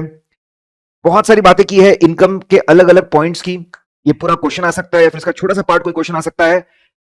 Reading revenue of PM and CM, R is for reversal of income. चार अलग अलग तरह के रिवर्सल हम देख रहे हैं। सबसे पहले रिवर्सल ऑफ इंटरेस्ट इनकम, जैसे ही कोई लोन एनपीए हो जाएगा उसके ऊपर का अक्रूड इंटरेस्ट हमने रिवर्स कर देना चाहिए। उसको करने के दो तरीके रहेंगे, या तो एंट्री को रिवर्स कर दो, interest account debit to loan account credit, या फिर interest account debit to provision account credit, ऐसा आप कर लीजिए। और इसके बाद में इनकम आप तभी बुक करेंगे जब आप पैसे रियलाइज करोगे, रियलाइजेशन होगा तभी आपको बुक करना है। अब खास बात, अगर लोन पे सेंट्रल गवर्नमेंट की गारंटी है तो क्या होगा? अगर लोन पे सेंट्रल गवर्नमेंट की गारंटी है तो उसको एनपीए कंसिडर नहीं किया जाता, प्रोविजन फॉर एनपीए बनाने के लिए। लेकिन इनकम रिकॉग्निशन में कोई छूट नहीं है, आप समझ रहे इस बात को? प्रोविजन फॉर एनपीए बनाने में छूट है, इनकम रिकॉग्निशन में कोई छूट नहीं है। गवर्नमेंट की गारंटी भी होगी, अगर पैसा मिला तो इनकम बुक करेंगे, पैसा नहीं मिला तो इनकम बुक नहीं करेंगे। Even if there is central government guarantee, उसको भी हम लोग रियलाइजेशन बेसिस पे, कैश बेसिस पे लेकर आ जाएंगे। इंटरेस्टिंग, इसके ऊपर एमसीक्यू भी है। फिर अदर इनकम, अगर कोई बोरोअर एनपीए डिक्लेयर हो जाता है तो उसकी होने वाली इंटरेस्ट इनकम हम कैश बेसिस पे लेकर आ गए। वैसे ही उसकी, उससे मिलने वाली फीस इनकम, कमीशन इनकम, यहां पर भी अगर कोई अक्रूड फीस कमीशन होगा उसको रिवर्स कर देंगे, उसको भी कैश बेस पे लेकर आ जाएंगे। अगर बैंक ने इंटरेस्ट को बुक किया है, गलत तरीके से बुक किया है, ठीक है, गलती से अक्रू कर दिया, एनपी अकाउंट पे अक्रू कर दिया, या फिर कोई और गलती हो गई, रेट गलत हो गया, अमाउंट गलत हो गया, पीरियड गलत हो गया, उसको रेक्टिफाई करने के लिए भी रिवर्सल करना पड़ेगा। फिर कभी कभी बोरर बोलता है, अरे तुमने तो मुझे गलत रेट से चार्ज कर दिया, अरे तुमने तो अमाउंट ही गलत ले लिया, ठीक है, ऐसी गलतियां बता सकता है, उसको वेरीफाई करने के बाद वहां पर भी रिवर्सल करना पड़ेगा। जनरली इससे बहुत बड़ा डेबिट आता है इंटरेस्ट अकाउंट में, केयरफुली। तो चार तरह के रिवर्सल्स देखे हमने। फिर A stand for allocation of discount on bill purchase. जब हम बिल खरीदते हैं ना, जब बैंक के पॉइंट ऑफ व्यू सोचो, जब बिल खरीदते हैं तो बैंक को डिस्काउंट इनकम होती है, कंटिन्यूस बेस पे डिस्काउंट इनकम को बुक करते रहते हैं। साल के एंड में अगर कुछ बिल आउटस्टैंडिंग है तो part of the bill belongs to next year, और उसके ऊपर की जो डिस्काउंट इनकम है it also belongs to next year, इसलिए उसको निकालना पड़ता है। Discount income account debit to rebate on bill discounted unexpired discount account, वहां पे ट्रांसफर कर देना पड़ता है, क्योंकि part of the income belongs to next year. इस अकाउंट को दिखाया जाता है अदर लाइबिलिटीज की हेडिंग में, closing rebate on bill discounting. ये आपने किया होगा बैंकिंग चैप्टर में, अकाउंट्स में। फिर अगर हम बात करते हैं, अगर बैंक ने बिल को रीडिस्काउंट किया है, खरीदते मतलब बिल परचेस किसी दूसरे को बेच दिया है। जब बैंक बिल को बेचती है तो उसको डिस्काउंट एक्सपेंस होता है। ये डिस्काउंट एक्सपेंस को आप इनकम से एडजस्ट मत करो, इसको अलग से दिखाओ ताकि पढ़ने वाले को समझ में आए बिल खरीदने में कितनी इनकम हुई थी और रीडिस्काउंटिंग में कितना खर्चा हुआ। टेस्ट चेक, बैंक की पूरी इनकम हमको चेक करने की जरूरत नहीं, हम टेस्ट चेक बेसिस पे चलते हैं। We go on test check basis. Interest income, fees income, commission income को टेस्ट चेक बेस पे आप लेकर चलिए। अगर हम बात करें इन्वेस्टमेंट इनकम की, इन्वेस्टमेंट इनकम में आपका इंटरेस्ट ऑन बॉन्ड्स, डिबेंचर्स आता है, डिविडेंड ऑन शेयर्स आता है, यह आपके इन्वेस्टमेंट इनकम में चला जाएगा, ठीक है। लेकिन इसमें खास बात है, कुछ एडजस्टमेंट्स करने पड़ेंगे। अगर डिविडेंड फ्रॉम शेयर्स है, dividend from shares of subsidiary joint venture associate है, ये रेगुलर इन्वेस्टमेंट इनकम नहीं है, इसको इन्वेस्टमेंट इनकम नहीं, इसको अदर इनकम में बताया जाता है। अगर ब्रोकन पीरियड इंटरेस्ट है, जब आप डिबेंचर बॉन्ड खरीदते हैं तो आप कुछ महीनों का अक्रूड इंटरेस्ट पे करते हो, ये जो आप पे करते हो इसको डेबिट करना पड़ता है। कहां डेबिट करेंगे? इंटरेस्ट कॉलम में डेबिट करेंगे, मतलब इंटरेस्ट इनकम से एडजस्ट करेंगे। क्यों? क्योंकि 6 महीने का इंटरेस्ट कमाने के लिए आपने 2 महीने का इंटरेस्ट पे किया है, नेट इनकम आपकी 4 महीने की दिखनी चाहिए। Broken period interest is nothing but accrued interest. फिर कभी कभी आप जब इन्वेस्टमेंट्स खरीदते हैं तो आपको ज्यादा पे करते हैं आप, मतलब 100 रुपए की चीज के लिए आपने 105 रुपए दिए, 5 रुपए एक्स्ट्रा। ये जो 5 रुपए एक्स्ट्रा दिए आपने क्यों दिए वापस? ज्यादा इंटरेस्ट इनकम कमाने के लिए। इस 5 रुपए को धीरे धीरे राइट ऑफ करो, इसको भी इंटरेस्ट से एडजस्ट करो। अगले 5 साल में आप इसको 1-1 रुपया एडजस्ट करते जाओ इंटरेस्ट इनकम के अगेंस्ट। तो इंटरेस्ट इनकम में 3 तरह के एडजस्टमेंट्स पड़े। और कौन सी इनकम होती है? Profit loss on sale of investment, वो भी। अब ये profit loss on sale of investment other income में जाता है, it goes in other income. Profit loss on revaluation भी जो होता है वो भी अदर इनकम में जाएगा। इन अलग अलग इन्वेस्टमेंट्स को क्लासिफाई करके अलग अलग तरीके से वैल्यू का किया जाता है। Profit loss will go to other income. NPA का क्या इफेक्ट होता है? फाइनेंस लीज, बोलने के लिए लीज है, ये एक तरीके से लोन गिवन होता है, इसकी इनकम को बुक किया जाता है अकाउंटिंग स्टैंडर्ड 19 के हिसाब से। और अगर यहां पे रेगुलरली पैसे नहीं मिलते तो ये भी एनपीए हो जाएगा, हमको कैश बेसिस पे शिफ्ट होना पड़ेगा। अगर सुपर 5 सिक्योरिटीज है, term deposit, KVP, IVP, LIP, NSC, अगर ये सारे 5 सिक्योरिटीज है, 100 रुपए का लोन है, 125 रुपए की सिक्योरिटी है, 25 रुपीज एक्स्ट्रा है जो बैंक ने एज अ मार्जिन डिफरेंस रखा होगा। बैंक पूरा लोन नहीं देता, कभी भी थोड़ा कट करके लोन देता है as a safety margin. Safety margin उसको बोलते हैं। जितना ये एक्स्ट्रा मार्जिन तुम्हारे पास पड़ा है उतना इंटरेस्ट इनकम तुम अक्रूवल बेसिस पे बुक कर सकते हो। Very important. ये टेकआउट फाइनेंस क्या होता है? बैंक क्या करता है? बैंक्स बड़े बड़े इंफ्रास्ट्रक्चर प्रोजेक्ट की फाइनेंसिंग करता है। एक हाईवे बन रहा था, बैंक ने फाइनेंसिंग कर दी 1000 करोड़ की, 1000 करोड़ की फाइनेंसिंग कर दी। आपका इंफ्रास्ट्रक्चर रोड बन गया, उसके ऊपर इंफ्रास्ट्रक्चर रोड भी बन गया, ऑपरेशनल भी हो गया वो। अब बैंक चाहता है कि मेरे 1000 करोड़ फ्री हो जाए ताकि मैं दूसरे, अब ये जो पैसे वसूल होने वाले 10 साल में होने वाले, मैं ये लोन को फ्री करवाना चाहता हूं और ये पैसे किसी और जगह मैं देना चाहता हूं ताकि और एक रोड बन जाए। कितना अच्छी बात है, बहुत बढ़िया। तो बैंक्स अपना लोन ट्रांसफर करते हैं दूसरे फाइनेंशियल इंस्टीट्यूशंस को, दूसरे बैंक्स को, कि आप इसको टेक ओवर कर लो, मुझे पैसे दे दो ताकि मैं आगे किसी को लोन दे सकूं। ये बहुत कॉमन प्रैक्टिस है। इसी बात को समझाया कि टेकआउट फाइनेंस के अंदर बैंक अपने लोन को ट्रांसफर कर देती है, कोई इंस्टीट्यूट आके लोन को टेक ओवर कर लेती है, पैसे फ्री हो जाते हैं, उससे नए लोन बांटते हैं। अब इसमें खास बात, अगर बैंक है, ठीक है, उसके बुक्स में लोन एनपीए हो गया तो उसको कैश बेसिस पे शिफ्ट होना पड़ेगा। अब ये लोन का take over, sir NPA loan कोई लेते हैं लोग, सस्ते में मिलता है, बहुत सारे फायदे होते हैं उसके भी। टेक ओवर कर लिया, क्या लिखा आरबीआई ने? अगर आपका एनपीए लोन टेक ओवर होता है, इतना खुश मत होइए, जब तक आपको पैसे हाथ में नहीं मिलते, या तो टेकिंग ओवर, इंटरेस्ट का पैसा जब तक हाथ में नहीं मिलता टेकिंग ओवर फाइनेंशियल इंस्टीट्यूशन से, या फिर आपके बॉरोअर से, तब तक इनकम बुक मत करिए। जनरल पॉइंट्स में कोई इनकम अनरिकॉर्डेड नहीं होनी चाहिए, सभी तरह के लोन्स के ऊपर इंटरेस्ट इनकम बुक होना चाहिए, ठीक है। वही लोन जो बैंक को बिलोंग करता है, प्रॉपर कैलकुलेशन होने चाहिए, प्रॉपर पीरियड में अलोकेशन होना चाहिए, कुछ भी ना छूटे, बराबर अमाउंट पे हो, बराबर पीरियड पे हो, सिर्फ बैंक का इंटरेस्ट आए, किसी और का नहीं। रीस्ट्रक्चरिंग, बहुत सी बार लोग आते हैं और बोलते हैं कि यार हमको लोन रीस्ट्रक्चर करना है, ठीक है, मतलब हम 2 साल में रीपे करने वाले थे, हम 3 साल में, 4 साल, 5 साल में रीशेड्यूल करने आते हैं। बैंक उसके लिए कमीशन चार्ज करता है। कमीशन इनकम इमीडिएटली बुक मत करो, इसको over the period of remaining immediately book मत करो। देखिए ये छोटे छोटे गाइडेंस देके रखे हुए for different types of income of bank. Partial recovery, अगर 8 लाख 10 लाख का इंस्टॉलमेंट है, उसमें 8 लाख का प्रिंसिपल, 2 लाख का इंटरेस्ट है, 1 लाख की रिकवरी हुई, इसको प्रिंसिपल की रिकवरी मानो कि इंटरेस्ट इनकम मानो। आप अग्रीमेंट को देखिए, अग्रीमेंट में क्या लिखा है। अगर अग्रीमेंट साइलेंट है तो बैंक की पॉलिसी क्या है वो देखिए, वो समझिए। और ध्यान दीजिए कि बैंक की जो पॉलिसी होगी उसको कंसिस्टेंटली सभी पार्शियल रिकवरीज में लगाना होगा, जहां पर भी अग्रीमेंट साइलेंट होता है, और उसके ऊपर बेस्ड अकाउंटिंग पॉलिसी होनी चाहिए। हो सकता है बैंक बोले पूरा रिकवरी ट्रीट करो, पूरा इंटरेस्ट ट्रीट करो, 50-50 करो, प्रोपोर्शनेटली करो। बैंक की जो पॉलिसी है देखना चाहिए, प्रॉपर लोगों ने ऑथराइज किया ना, अप्रूव किया ना, सब जो कंसिस्टेंटली फॉलो हो रहा है ना, वो देखना पड़ेगा। तो पहला प्रेफरेंस अग्रीमेंट, और अग्रीमेंट नहीं तो बैंक की पॉलिसी। फिर M for maturity level, RBI ने दो तरह की मैच्योरिटी लेवल दी है, फॉर द इनकम जो ग्रॉस बेस पे बुक होती है, एंड फॉर द इनकम जो नेट बेसिस पे बुक होती है। ग्रॉस बेस पे मतलब इंटरेस्ट इनकम, डिविडेंड इनकम, ये ग्रॉस बेसिस है। नेट मतलब profit loss on sale of investment, कैसे निकलता है, sale proceed minus book value, correct. तो वो नेट बेसिस हो गया, क्योंकि आप नेट रिवैल्यूएशन नेट बेस हो गया, उसके लिए 1% of net profit before tax. अलग अलग मैच्योरिटी लेवल, जो इनकम मैच्योरिटी लेवल के नीचे होती है, अगर आप उसको अक्रूवल बेसिस पे बुक ना भी करो, रिसीट बेसिस पे बुक कर लो, बोले चलता है, इममटेरियल चीजें हैं, इट्स ओके, ठीक है। लेकिन अगर बड़ी इनकम्स है तो आपने अक्रूवल बेसिस पे उसको बुक करना चाहिए। अक्रूवल बेसिस पे बुक करते वक्त और एक चीज का ख्याल रखो, आपको लगता है ना रिकवरी हो सकती है, इज मोर देन पैसे मिलने के चांसेस है, तभी बुक करो, नहीं तो बुक नहीं करना चाहिए। तो रेगुलर सेल्स में भी होता है, सेल बुक करते हमने हमेशा हम बोलते हैं it should be measurable and collectable. Bills for collection, bank के पास बिल आया कि आप प्रेजेंट करके पैसे कलेक्ट करके कस्टमर के अकाउंट में डाल दो, ये एक सर्विस इनकम है। जब तक बिल कलेक्ट करके कस्टमर के अकाउंट में पैसे नहीं डालते तब तक एक रुपया बुक नहीं करते, कोई अक्रूवल नहीं चलता है। बिल्स फॉर कलेक्शन में अक्रूवल ना लगाओ, सर्विस देने के बाद ही इनकम बुक करो। भले ही आप बुक्स ऑफ अकाउंट्स में इनकम बुक करना बंद कर, लेकिन हिसाब तो रखना पड़ेगा, कितने लोन्स है जो एनपीए हो चुके हैं, जिसके ऊपर हमको इंटरेस्ट कितना लेना है, पूरा हिसाब तो रखना पड़ेगा। इसलिए बुक्स के बाहर मेमोरेंडम रिकॉर्ड्स मेंटेन करो, इतना लोन है, इतना अकाउंट इंटरेस्ट है, इतना इतना पैसा लेना है, इतने इतने समय का, सारे डिटेल्स वहां पे मेंटेन करो, ताकि रिकवरी कितनी करिए पता रहे, लीगल एक्शंस के लिए वो जानकारी मिलती रहे हमको, ठीक है। बैलेंस शीट में तो हम नेट अमाउंट ही दिखाते हैं अकाउंट इंटरेस्ट को छोड़कर, लेकिन ये जानकारी बाकी जगह काम आएगी।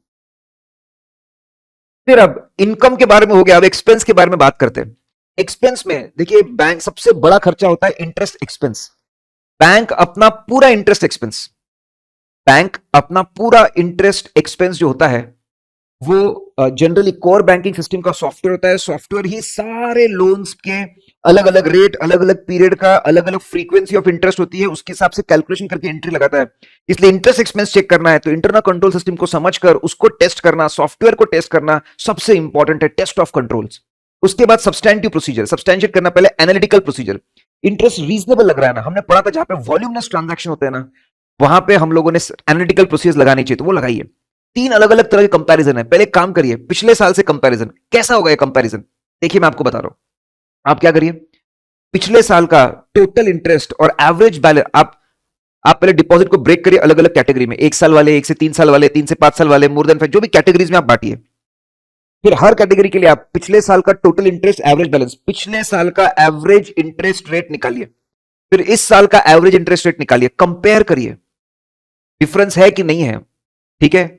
डिफरेंस शुड बी जस्टिफाइड, अगर डिफरेंस आ रहा है तो उसके पीछे लॉजिकल रीजन हो जाती है, हाँ भाई इस बार इंटरेस्ट बढ़ाया, लॉजिकल होना चाहिए। अगर ये मैच हो रहा है, जस्टिफाई हो रहा है, तो एक मन में विश्वास जागता है, पिछला साल सही था और ये साल पिछले साल से मैच हो रहा है, मतलब ये साल भी सही होगा।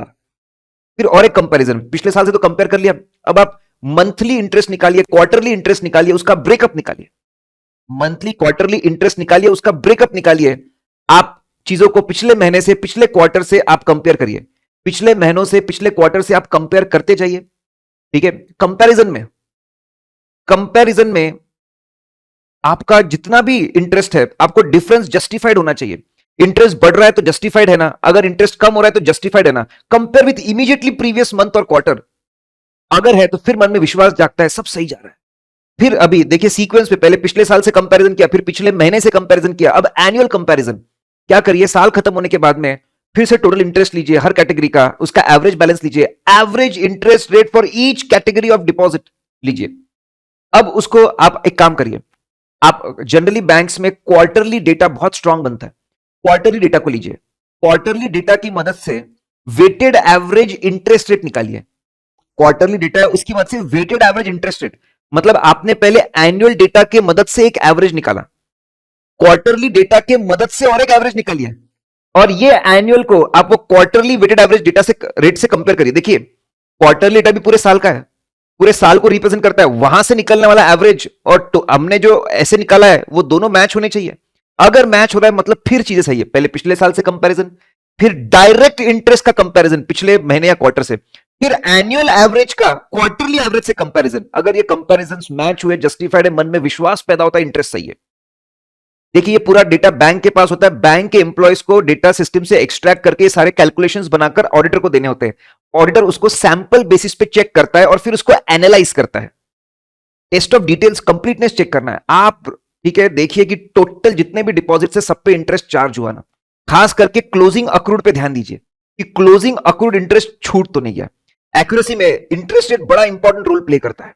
ठीक है, इंटरेस्ट रेट कहीं पे आरबीआई, कहीं पे आरबीआई के डायरेक्टिव्स, कहीं पे अग्रीमेंट्स, कहीं पे इंटरनल रेगुलेशन। फिक्स डिपॉजिट से तो एफडीआर रिसीट से इंटरेस्ट मैच करिए, सेविंग्स है तो बैंक के रूल से मैच करिए, इंटर ब्रांच बैलेंस है तो हेड ऑफिस के इंस्ट्रक्शंस क्या थे वो देखिए। ओवरड्यू हो गया, मैच्योर हो गया, उसके बाद में भी इंटरेस्ट देना पड़ता है, बैंक के इंटरनल रेगुलेशंस देखिए। इंटरेस्ट रेट बदलता है तो कब से बदला, कौन से क्वार्टर से बदला। देखिए सबसे पहले ऑडिटर ने quarterly interest rate, quarterly interest cards होते हैं, जनरली क्वार्टरली चीजें बदलती है, वो कार्ड्स लीजिए, देखिए कब कब इंटरेस्ट बदला है। जब जब इंटरेस्ट बदला है आप देखिए वो डेट तक अलग इंटरेस्ट होना चाहिए, वो डेट के बाद अलग इंटरेस्ट होना चाहिए, चेक करिए। चेक करने का बेस्ट तरीका है टेस्ट में रिकम्प्यूटेशन। आप वापस प्रॉपर अमाउंट लीजिए, प्रॉपर रेट लीजिए, प्रॉपर टाइम पीरियड लीजिए और उसके बेस पे कैलकुलेशन करके दीजिए। डील टिकट, डील टिकट एक तरह की समरी होती है, टर्म्स एंड कंडीशंस, कोई भी ट्रेड, डिबेंचर्स का ट्रेड, ट्रांजैक्शन, बोरोइंग, उसकी तो deal ticket is simply summary of all important terms and conditions which will be useful in doing recomputations. Operating expenses अगर आपको चेक करना है, पहले इंटरनल कंट्रोल सिस्टम के भी ऑपरेटिंग एक्सपेंस का बिल कौन बनाता है, कौन अप्रूव करता है, फिर उसके रिक्वेस्ट कौन अप्रूव करता है, फिर पेमेंट कौन अप्रूव करता है, फिर उसके बाद में बिल कौन चेक करता है, सब आप पूरा इंटरनल कंट्रोल स्टेप्स देखिए। ठीक है, step by step procedure, internal control system strong है ना, प्रॉपर डॉक्यूमेंट्स बन रहे हैं ना, प्रॉपर ऑथराइजेशन हो रहे हैं ना, प्रॉपर बिल लाने का सिस्टम है ना, चेक करने का सिस्टम है ना, वो आप देखिए। ठीक है, वो देख, टेस्ट ऑफ कंट्रोल बहुत अच्छे, तो सब्सटैंटिव पे जाइए। एनालिटिकल प्रोसीजर्स, आप क्या करिए, मंथली ऑपरेटिंग एक्सपेंसेस का ग्राफ बनाइए। क्या ये पिछले साल के ट्रेंड से मैच हो रहा है, क्या उसी के आसपास है, क्या हल्का फुल्का बढ़ रहा है जैसे पिछले साल बढ़ रहा था, क्या पिछले सालों से मैच हो रहा है, मंथली चीजें मैच हो रही, जस्टिफाइड है, पिछले सालों से मैच हो रहा, क्या ट्रेंड बराबर चल रहा है ना, फिर मन में विश्वास पैदा होता है। कुछ खर्चों को रैंडमली सिलेक्ट करके उसके बिल देख लीजिए, रीजनेबल लग रहा है क्या, वो देख लीजिए, फिर मन में विश्वास कि भाई सब सही है। एनपीए प्रोविजनिंग, पहले आप जाके उनका इंटरनल कंट्रोल सिस्टम क्या एनपीए के लिए वो देखिए कि भाई core banking software NPA computation में मदद करता है कि आपका अलग से कोई सॉफ्टवेयर है या फिर आप एक्सेल शीट के बेसिस पे करते हैं, आपका इंटरनल कंट्रोल सिस्टम समझना चाहते हैं आप एनपीए बांटने का आपका क्राइटेरिया कैसा है वो आपको समझना जरूरी है। What is the criteria, NPA में आप किस तरीके से बांटते हो, ठीक है, आपका रेट्स कौन से आप यूज करते हो, सिस्टम जो एनपीए प्रोविजन निकालने का सिस्टम है वो अच्छे से हम समझना चाहते हैं। Go and understand everything, what kind of software, how you classify, which rates you use. अब test of control substantive procedure, पहले जाके आरबीआई के इनकम रिकॉग्निशन, ठीक है, आईरैक नॉर्म बोलते हैं, इनकम रिकॉग्निशन एसेट क्लासिफिकेशन या फिर प्रूडेंशियल नॉर्म्स पढ़िए, क्या नॉर्म्स है क्लासिफिकेशन के, क्या रेट से बनना चाहिए वो समझ लीजिए। अब चेक करिए कि भाई साहब मैं जो समझ के आया था कि ये लोग कैसे क्लासिफाई करते हैं, इनके रेट्स बराबर है ना, ठीक है, सब बराबर लग रहा है। अब एक काम करिए, इनके टोटल लोन्स का ब्रेकअप लीजिए, कितने स्टैंडर्ड है, कितने सबस्टैंडर्ड है, कितने doubtful for 1 year, 1 to 3 year, more than 3 year, कितने लॉस एसेट है, ठीक है। टोटल लोन्स लीजिए, टोटल को जनरल लेजर से मैच करिए, ये ब्रेकअप कैसे निकला, रैंडमली कुछ टोटलिटी में पहले चीजें देख लीजिए, ठीक है, टोटलिटी में चेक कर लीजिए, टोटल जनरल लेजर से मैच हो रहा है ना, आप प्रोविजन अमाउंट बराबर, प्रोविजन बराबर रेट अप्लाई करके कैलकुलेशंस हुए ना। देखिए पहले इसमें आपने सिस्टम को समझा, दूसरे में आपने चीजों को चेक किया, फिर आपने टोटलिटी में कैटेगरी वाइज बैलेंस बराबर जनरेट हुआ ना, बराबर रेट लग के प्रोविजन निकला ना। रैंडमली कुछ लोन लेकर भाई इसका एनपीए क्लासिफिकेशन बराबर था ना, इसका रेट बराबर था ना, वो भी चेक करो। पहले टोटलिटी में चीजें बराबर है ना और फिर इंडिविजुअल लेवल पे बराबर है ना, ये भी देखो। ऑडिट ऑफ टैक्स प्रोविजन, पहले जस्ट इमेजिन पहले पीएनएल बना होगा, तो देखिए पीएनएल बना, इसमें से कौन से इनकम एग्जेम्प्ट है, कौन से एक्सपेंस डिसअलाउड है वो समझो। फिर कंप्यूटेशन बराबर इन्होंने इंक्रीज डिक्रीज बराबर किया ना, वो आप समझो। फिर टैक्सेबल इनकम बराबर निकालने के बाद जो टैक्स रेट्स एप्लीकेबल है उसको बराबर लगाना। आजकल बहुत सारे टैक्स रेट्स आ गए, रेगुलर है, कंसेशनल है, वो बराबर लगाकर हुआ है ना। उसके बाद अदर प्रोविजंस की अगर हम लोग बात करते हैं, पहले समझो किस नेचर ऑफ एक्सपेंडिचर या लॉस जिसके लिए प्रोविजन बनाया जा रहा है, कोरियर का प्रोविजन है, इलेक्ट्रिसिटी का प्रोविजन है, सैलरी का प्रोविजन है, लीव एनकैशमेंट का प्रोविजन है, वारंटी का प्रोविजन है, लिटिगेशन का प्रोविजन है। Understand the basic nature of provision क्या है, क्यों बनाया जा रहा है, is it logical, is it justified, और किस तरीके से कैलकुलेट कर रहे हैं, कहां से बेसिक डेटा आ रहा है, कैसे अजम्पशंस ले रहे हैं, कैलकुलेशंस क्या है, वो बात को समझिए। Is it looking appropriate, normal, adequate लग रहा है क्या, वो आपको देखना है। पिछले साल की किसी गलती को ठीक करते तो उसको हम लोग बोलते हैं प्रायर पीरियड आइटम, उसको प्रायर पीरियड आइटम बोला जाता है। AS5 बोलता है उसको फेस ऑफ द पीरियड बताया, लेकिन आरबीआई का जो बैंकिंग रेगुलेशन एक्ट में third schedule form B, banking regulation act का थर्ड शेड्यूल फॉर्म बी में जहां पे फॉर्मेट है वहां पे प्रायर पीरियड आइटम ऐसा पीएनएल में लिखने की कोई जगह नहीं है। तो बैंक के केस में अगर प्रायर पीरियड आइटम होगा तो फेस ऑफ द पीएनएल नहीं लिखा जाता, इसको नोट्स टू अकाउंट्स में बताया जाता है कि भैया profit before prior period item इतना है, रेक्टिफिकेशन इतना हुआ, इतना प्रॉफिट है।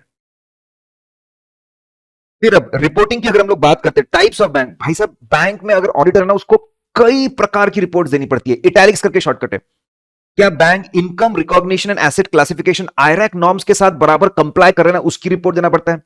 बैंक के ट्रेजरी ऑपरेशंस, बड़े बड़े receipt, payments, foreign currency handling, government bonds handling, RBI के इंस्ट्रक्शन के हिसाब से ना उस पर रिपोर्ट देना पड़ता है। Adverse credit deposit ratio, bank की ऐसी कितनी रूरल ब्रांचेस है जहां पे लोन ज्यादा है डिपॉजिट कम है, ऐसे एडवर्स रेशियोज है, उसके ऊपर रिपोर्टिंग करना पड़ता है। Long form audit report, bank की इंटरनल वर्किंग बराबर चल रही है ना, और डिस्कस करेंगे इसको आगे, उस पर लॉन्ग फॉर्म ऑडिट रिपोर्ट देनी पड़ती है। इसके बाद I for internal control system over financial reporting, companies act के अंदर IFCR पे रिपोर्टिंग करनी पड़ती है। फिर C for compliance, Ghosh committee, fraud को रोकने के लिए बराबर, ठीक है, फ्रॉड से रिलेटेड रिस्क असेसमेंट, फ्रॉड के रोकने की बराबर प्रिवेंट करने की, डिटेक्ट करने की बैंक में कोशिश की गई है ना, उस पर कमेंट करना पड़ता है। Jilani committee, proper internal control system, inspection credit system है ना, उस पर कमेंट करना पड़ता है। फ्रॉड को लेकर सतर्कता है ना, इंटरनल कंट्रोल सिस्टम बराबर बने हैं ना, उस पर कमेंट करना पड़ता है। SLR, स्टैट्यूटरी लिक्विडिटी रेशियो, आपको पता है कि कुछ पोर्शन खुद के पास, क्या ये लोग बराबर लगभग 25% ऑफ द टोटल डिपॉजिट्स खुद के पास बराबर मेंटेन कर रहे हैं ना, इटैलिक्स करके। इतनी सारी रिपोर्टिंग करनी पड़ती है ऑडिटर को। अब normal audit report on financial statement, audit report on financial statement बनानी पड़ती है एज पर SS 700 सीरीज, पूरा 700, 701, 705, 706, सारे 700 सीरीज के स्टैंडर्ड्स लगेंगे। लॉ भी लगता है, 3 तरह का लॉ लगता है। पहले बैंकिंग, बहुत सारे बैंक्स को बैंकिंग रेगुलेशन एक्ट के अंदर लिखना पड़ता है, ऑडिटर को लिखना पड़ेगा, सॉरी ऑडिटर को ऑडिट रिपोर्ट लिखना, क्या हमने प्रॉपर इंफॉर्मेशन एक्सप्लेनेशन ऑब्टेन किया अपनी रिपोर्ट बनाने के लिए, यस नो। फिर करने के बाद में एक एक बात पे कमेंट, क्या transactions with in the powers of the company, with the powers of the bank, ultra vires तो कुछ नहीं है। फिर ट्रांजैक्शंस के बाद में, ट्रांजैक्शन सब जगह के बहुत बढ़िया है, क्या ब्रांचेस से रेगुलर बेस पे समरीज आई है ना, रिटर्न्स आई है ना अकाउंटिंग करने के लिए। फिर उसको यूज करके जो फाइनेंशियल स्टेटमेंट बने, balance sheet gives true and fair view, PNL give true and fair view, any other matter, पहले जानकारी इकट्ठा की, फिर ट्रांजैक्शंस के बारे में बोला, फिर ब्रांच की रिटर्न्स बराबर आए ना, बराबर बैलेंस शीट पीएनएल है ना, एंड सो ऑन। इसके अलावा और कंपनीज एक्ट की रिक्वायरमेंट सेक्शन 143 लगेगा, उसके अंदर रूल 11 है, लफड़ा करके मैं दिखा था, वो पूरी रिपोर्टिंग बैंकिंग कंपनीज को लगती है। 143 ये कारो नहीं लगता, ठीक है। अगर मैं LFR की बात करूं, लॉन्ग फॉर्म ऑडिट रिपोर्ट की बात करूं, बैंक की इंटरनल फंक्शनिंग बराबर है ना, डिपॉजिट्स बराबर रेस कर रहे ना, रेगुलरली रीपे कर रहे ना, इंटरेस्ट बराबर दे रहे ना, लोन सोच समझ के दे रहे ना, इन्वेस्टमेंट का ग्रोथ अच्छा है ना, इन रेवेन्यू अच्छे से बढ़ रहा ना, एक्सपेंस कम है ना, प्रॉफिटेबिलिटी इंप्रूव हो रही ना, लोगों की ट्रेनिंग बराबर हो रही ना, इंटरनल फंक्शनिंग पे बहुत अच्छी खासी रिपोर्टिंग करनी पड़ती है, उसको बोलते हैं लॉन्ग फॉर्म ऑडिट रिपोर्ट। ये ऑडिट कमेटी के चेयरमैन को देनी पड़ती है बाय 30 जून, और फिर वो लोग आगे उसको सबमिट करते हैं आरबीआई को। फ्रॉड रिपोर्टिंग की बात करते हैं, बैंक में अगर फ्रॉड होता है तो ऑडिटर को रिपोर्ट करनी पड़ती है, ये बात आरबीआई के डिपार्टमेंट, सुपरविजनरी डिपार्टमेंट्स है, उनमें ये बात बतानी पड़ती है। तो और अगर फ्रॉड होता है तो कंपनी है, अगर बैंकिंग कंपनी है तो फ्रॉड रिपोर्टिंग लग जाती है। सेक्शन 143(12) के अंदर भी रिपोर्टिंग, फ्रॉड हुआ तो आरबीआई के डिपार्टमेंट्स को भी बताना पड़ेगा और सेंट्रल गवर्नमेंट को भी बताना पड़ेगा। कंपनी से केस में 2 जगह रिपोर्टिंग होती है फ्रॉड की। देखिए प्रिंसिपल बहुत सिंपल है, हम ऑडिट करने आए थे, फाइनेंशियल स्टेटमेंट पे ओपन देने आए थे, लेकिन आते वक्त हमको अगर फ्रॉड मिले तो उसके बारे में हम RBI, central government, RBI central government को और बैंक के इंटरनल जो हेड्स है उनको तो बताएंगे ही बताएंगे, ठीक है। लेकिन जो पता चले वो बता रहे, गारंटी नहीं दे रहे कि इतने ही फ्रॉड है। और स्टैंडर्ड्स एंड ऑडिटिंग भी इस बात को सपोर्ट करते हैं। ऐसे 240 भी बोलता है फ्रॉड के बारे में अगर आपको पता चले तो देखना चाहिए, पढ़ना चाहिए, लॉ के हिसाब से किसको बताना पड़ता है उनको बता दो। 250 भी बोलता है कि लॉ जब बोले रिपोर्टिंग करने के लिए तो बिंदास करो। दोनों ऐसे बोलते हैं कि रिपोर्टिंग करनी चाहिए, कॉन्फिडेंशियलिटी की चिंता मत करिए। अदर्स में हेडिंग है इफेक्टिव रिस्क मैनेजमेंट। बैंक में कई प्रकार की रिस्क होती है, पैसे लेते तो ब्लैक मनी हो सकता है, मनी लॉन्ड्रिंग की रिस्क होती है, पैसे लोन पे दे तो डूबने के चांस है, क्रेडिट रिस्क होती है, एम्प्लॉयज पैसे चुरा सकते हैं, ऑपरेशनल रिस्क होती है, इन्वेस्टमेंट की वैल्यू टूट सकती है, मार्केट रिस्क होती है, आरबीआई रेगुलेटरी एक्शन ले सकता है, लीगल रिस्क होती है, दुनिया भर की रिस्क होती है। जिम्मेदारी है बैंक के टीसीडब्ल्यूजी बड़े लोगों को मिलना और समझना कि बैंक्स को कितने तरह की रिस्क बैंक के ऊपर मौजूद है, लिस्ट बनानी पड़ेगी कि इतने तरह की रिस्क बैंक के ऊपर आ सकती है, हमने ये सभी रिस्क को सीरियसली लेना चाहिए, उसकी मैक्सिमम उसको मेजर करने का तरीका क्या रहेगा, उसको मेजर कैसे करेंगे, उसकी मैक्सिमम लिमिट्स कितनी होगी, उसको कैसे काबू में लाएंगे, उसकी स्ट्रैटेजी क्या होगी, इसकी पूरी पॉलिसी बनाना पड़ेगा। टीसीडब्ल्यूजी और सभी सीनियर मैनेजमेंट के लोग मौजूद होने चाहिए इसमें। फिर इसके बाद में रेगुलर बेसिस पे, क्वार्टरली बेसिस पे आप सभी रिस्क को आइडेंटिफाई करेंगे, मेजर करेंगे, इस क्वार्टर में क्या चेंज है उसको मॉनिटर करेंगे और लिमिट्स के हिसाब से बराबर चल रहा है क्या। फिर कंट्रोल एक्टिविटीज, रिस्क को कम करने के लिए जो रिस्की एरिया है, सेग्रीगेशन ऑफ ड्यूटी लगाइए और स्ट्रक्चर सेट करिए, ऑथराइजेशन लिमिट सेट करिए, सेग्रीगेशन कर दिया, बड़ा जैसे जैसे चीजें बड़ी हो जाएंगी ज्यादा ऑथराइजेशन लगा दिया, अप्रूवल लिमिट सेट की, अप्रूवल लगा दिया, रिकॉर्ड मेंटेनेंस कराइए, रेगुलर रिपोर्ट जनरेट करवाइए, एक्सेप्शंस गलतियां निकल कर आए, रिकंसिलेशन, फिजिकल सिक्योरिटी, इन सब से रिस्क काबू में की जाएगी, कम की जाएगी।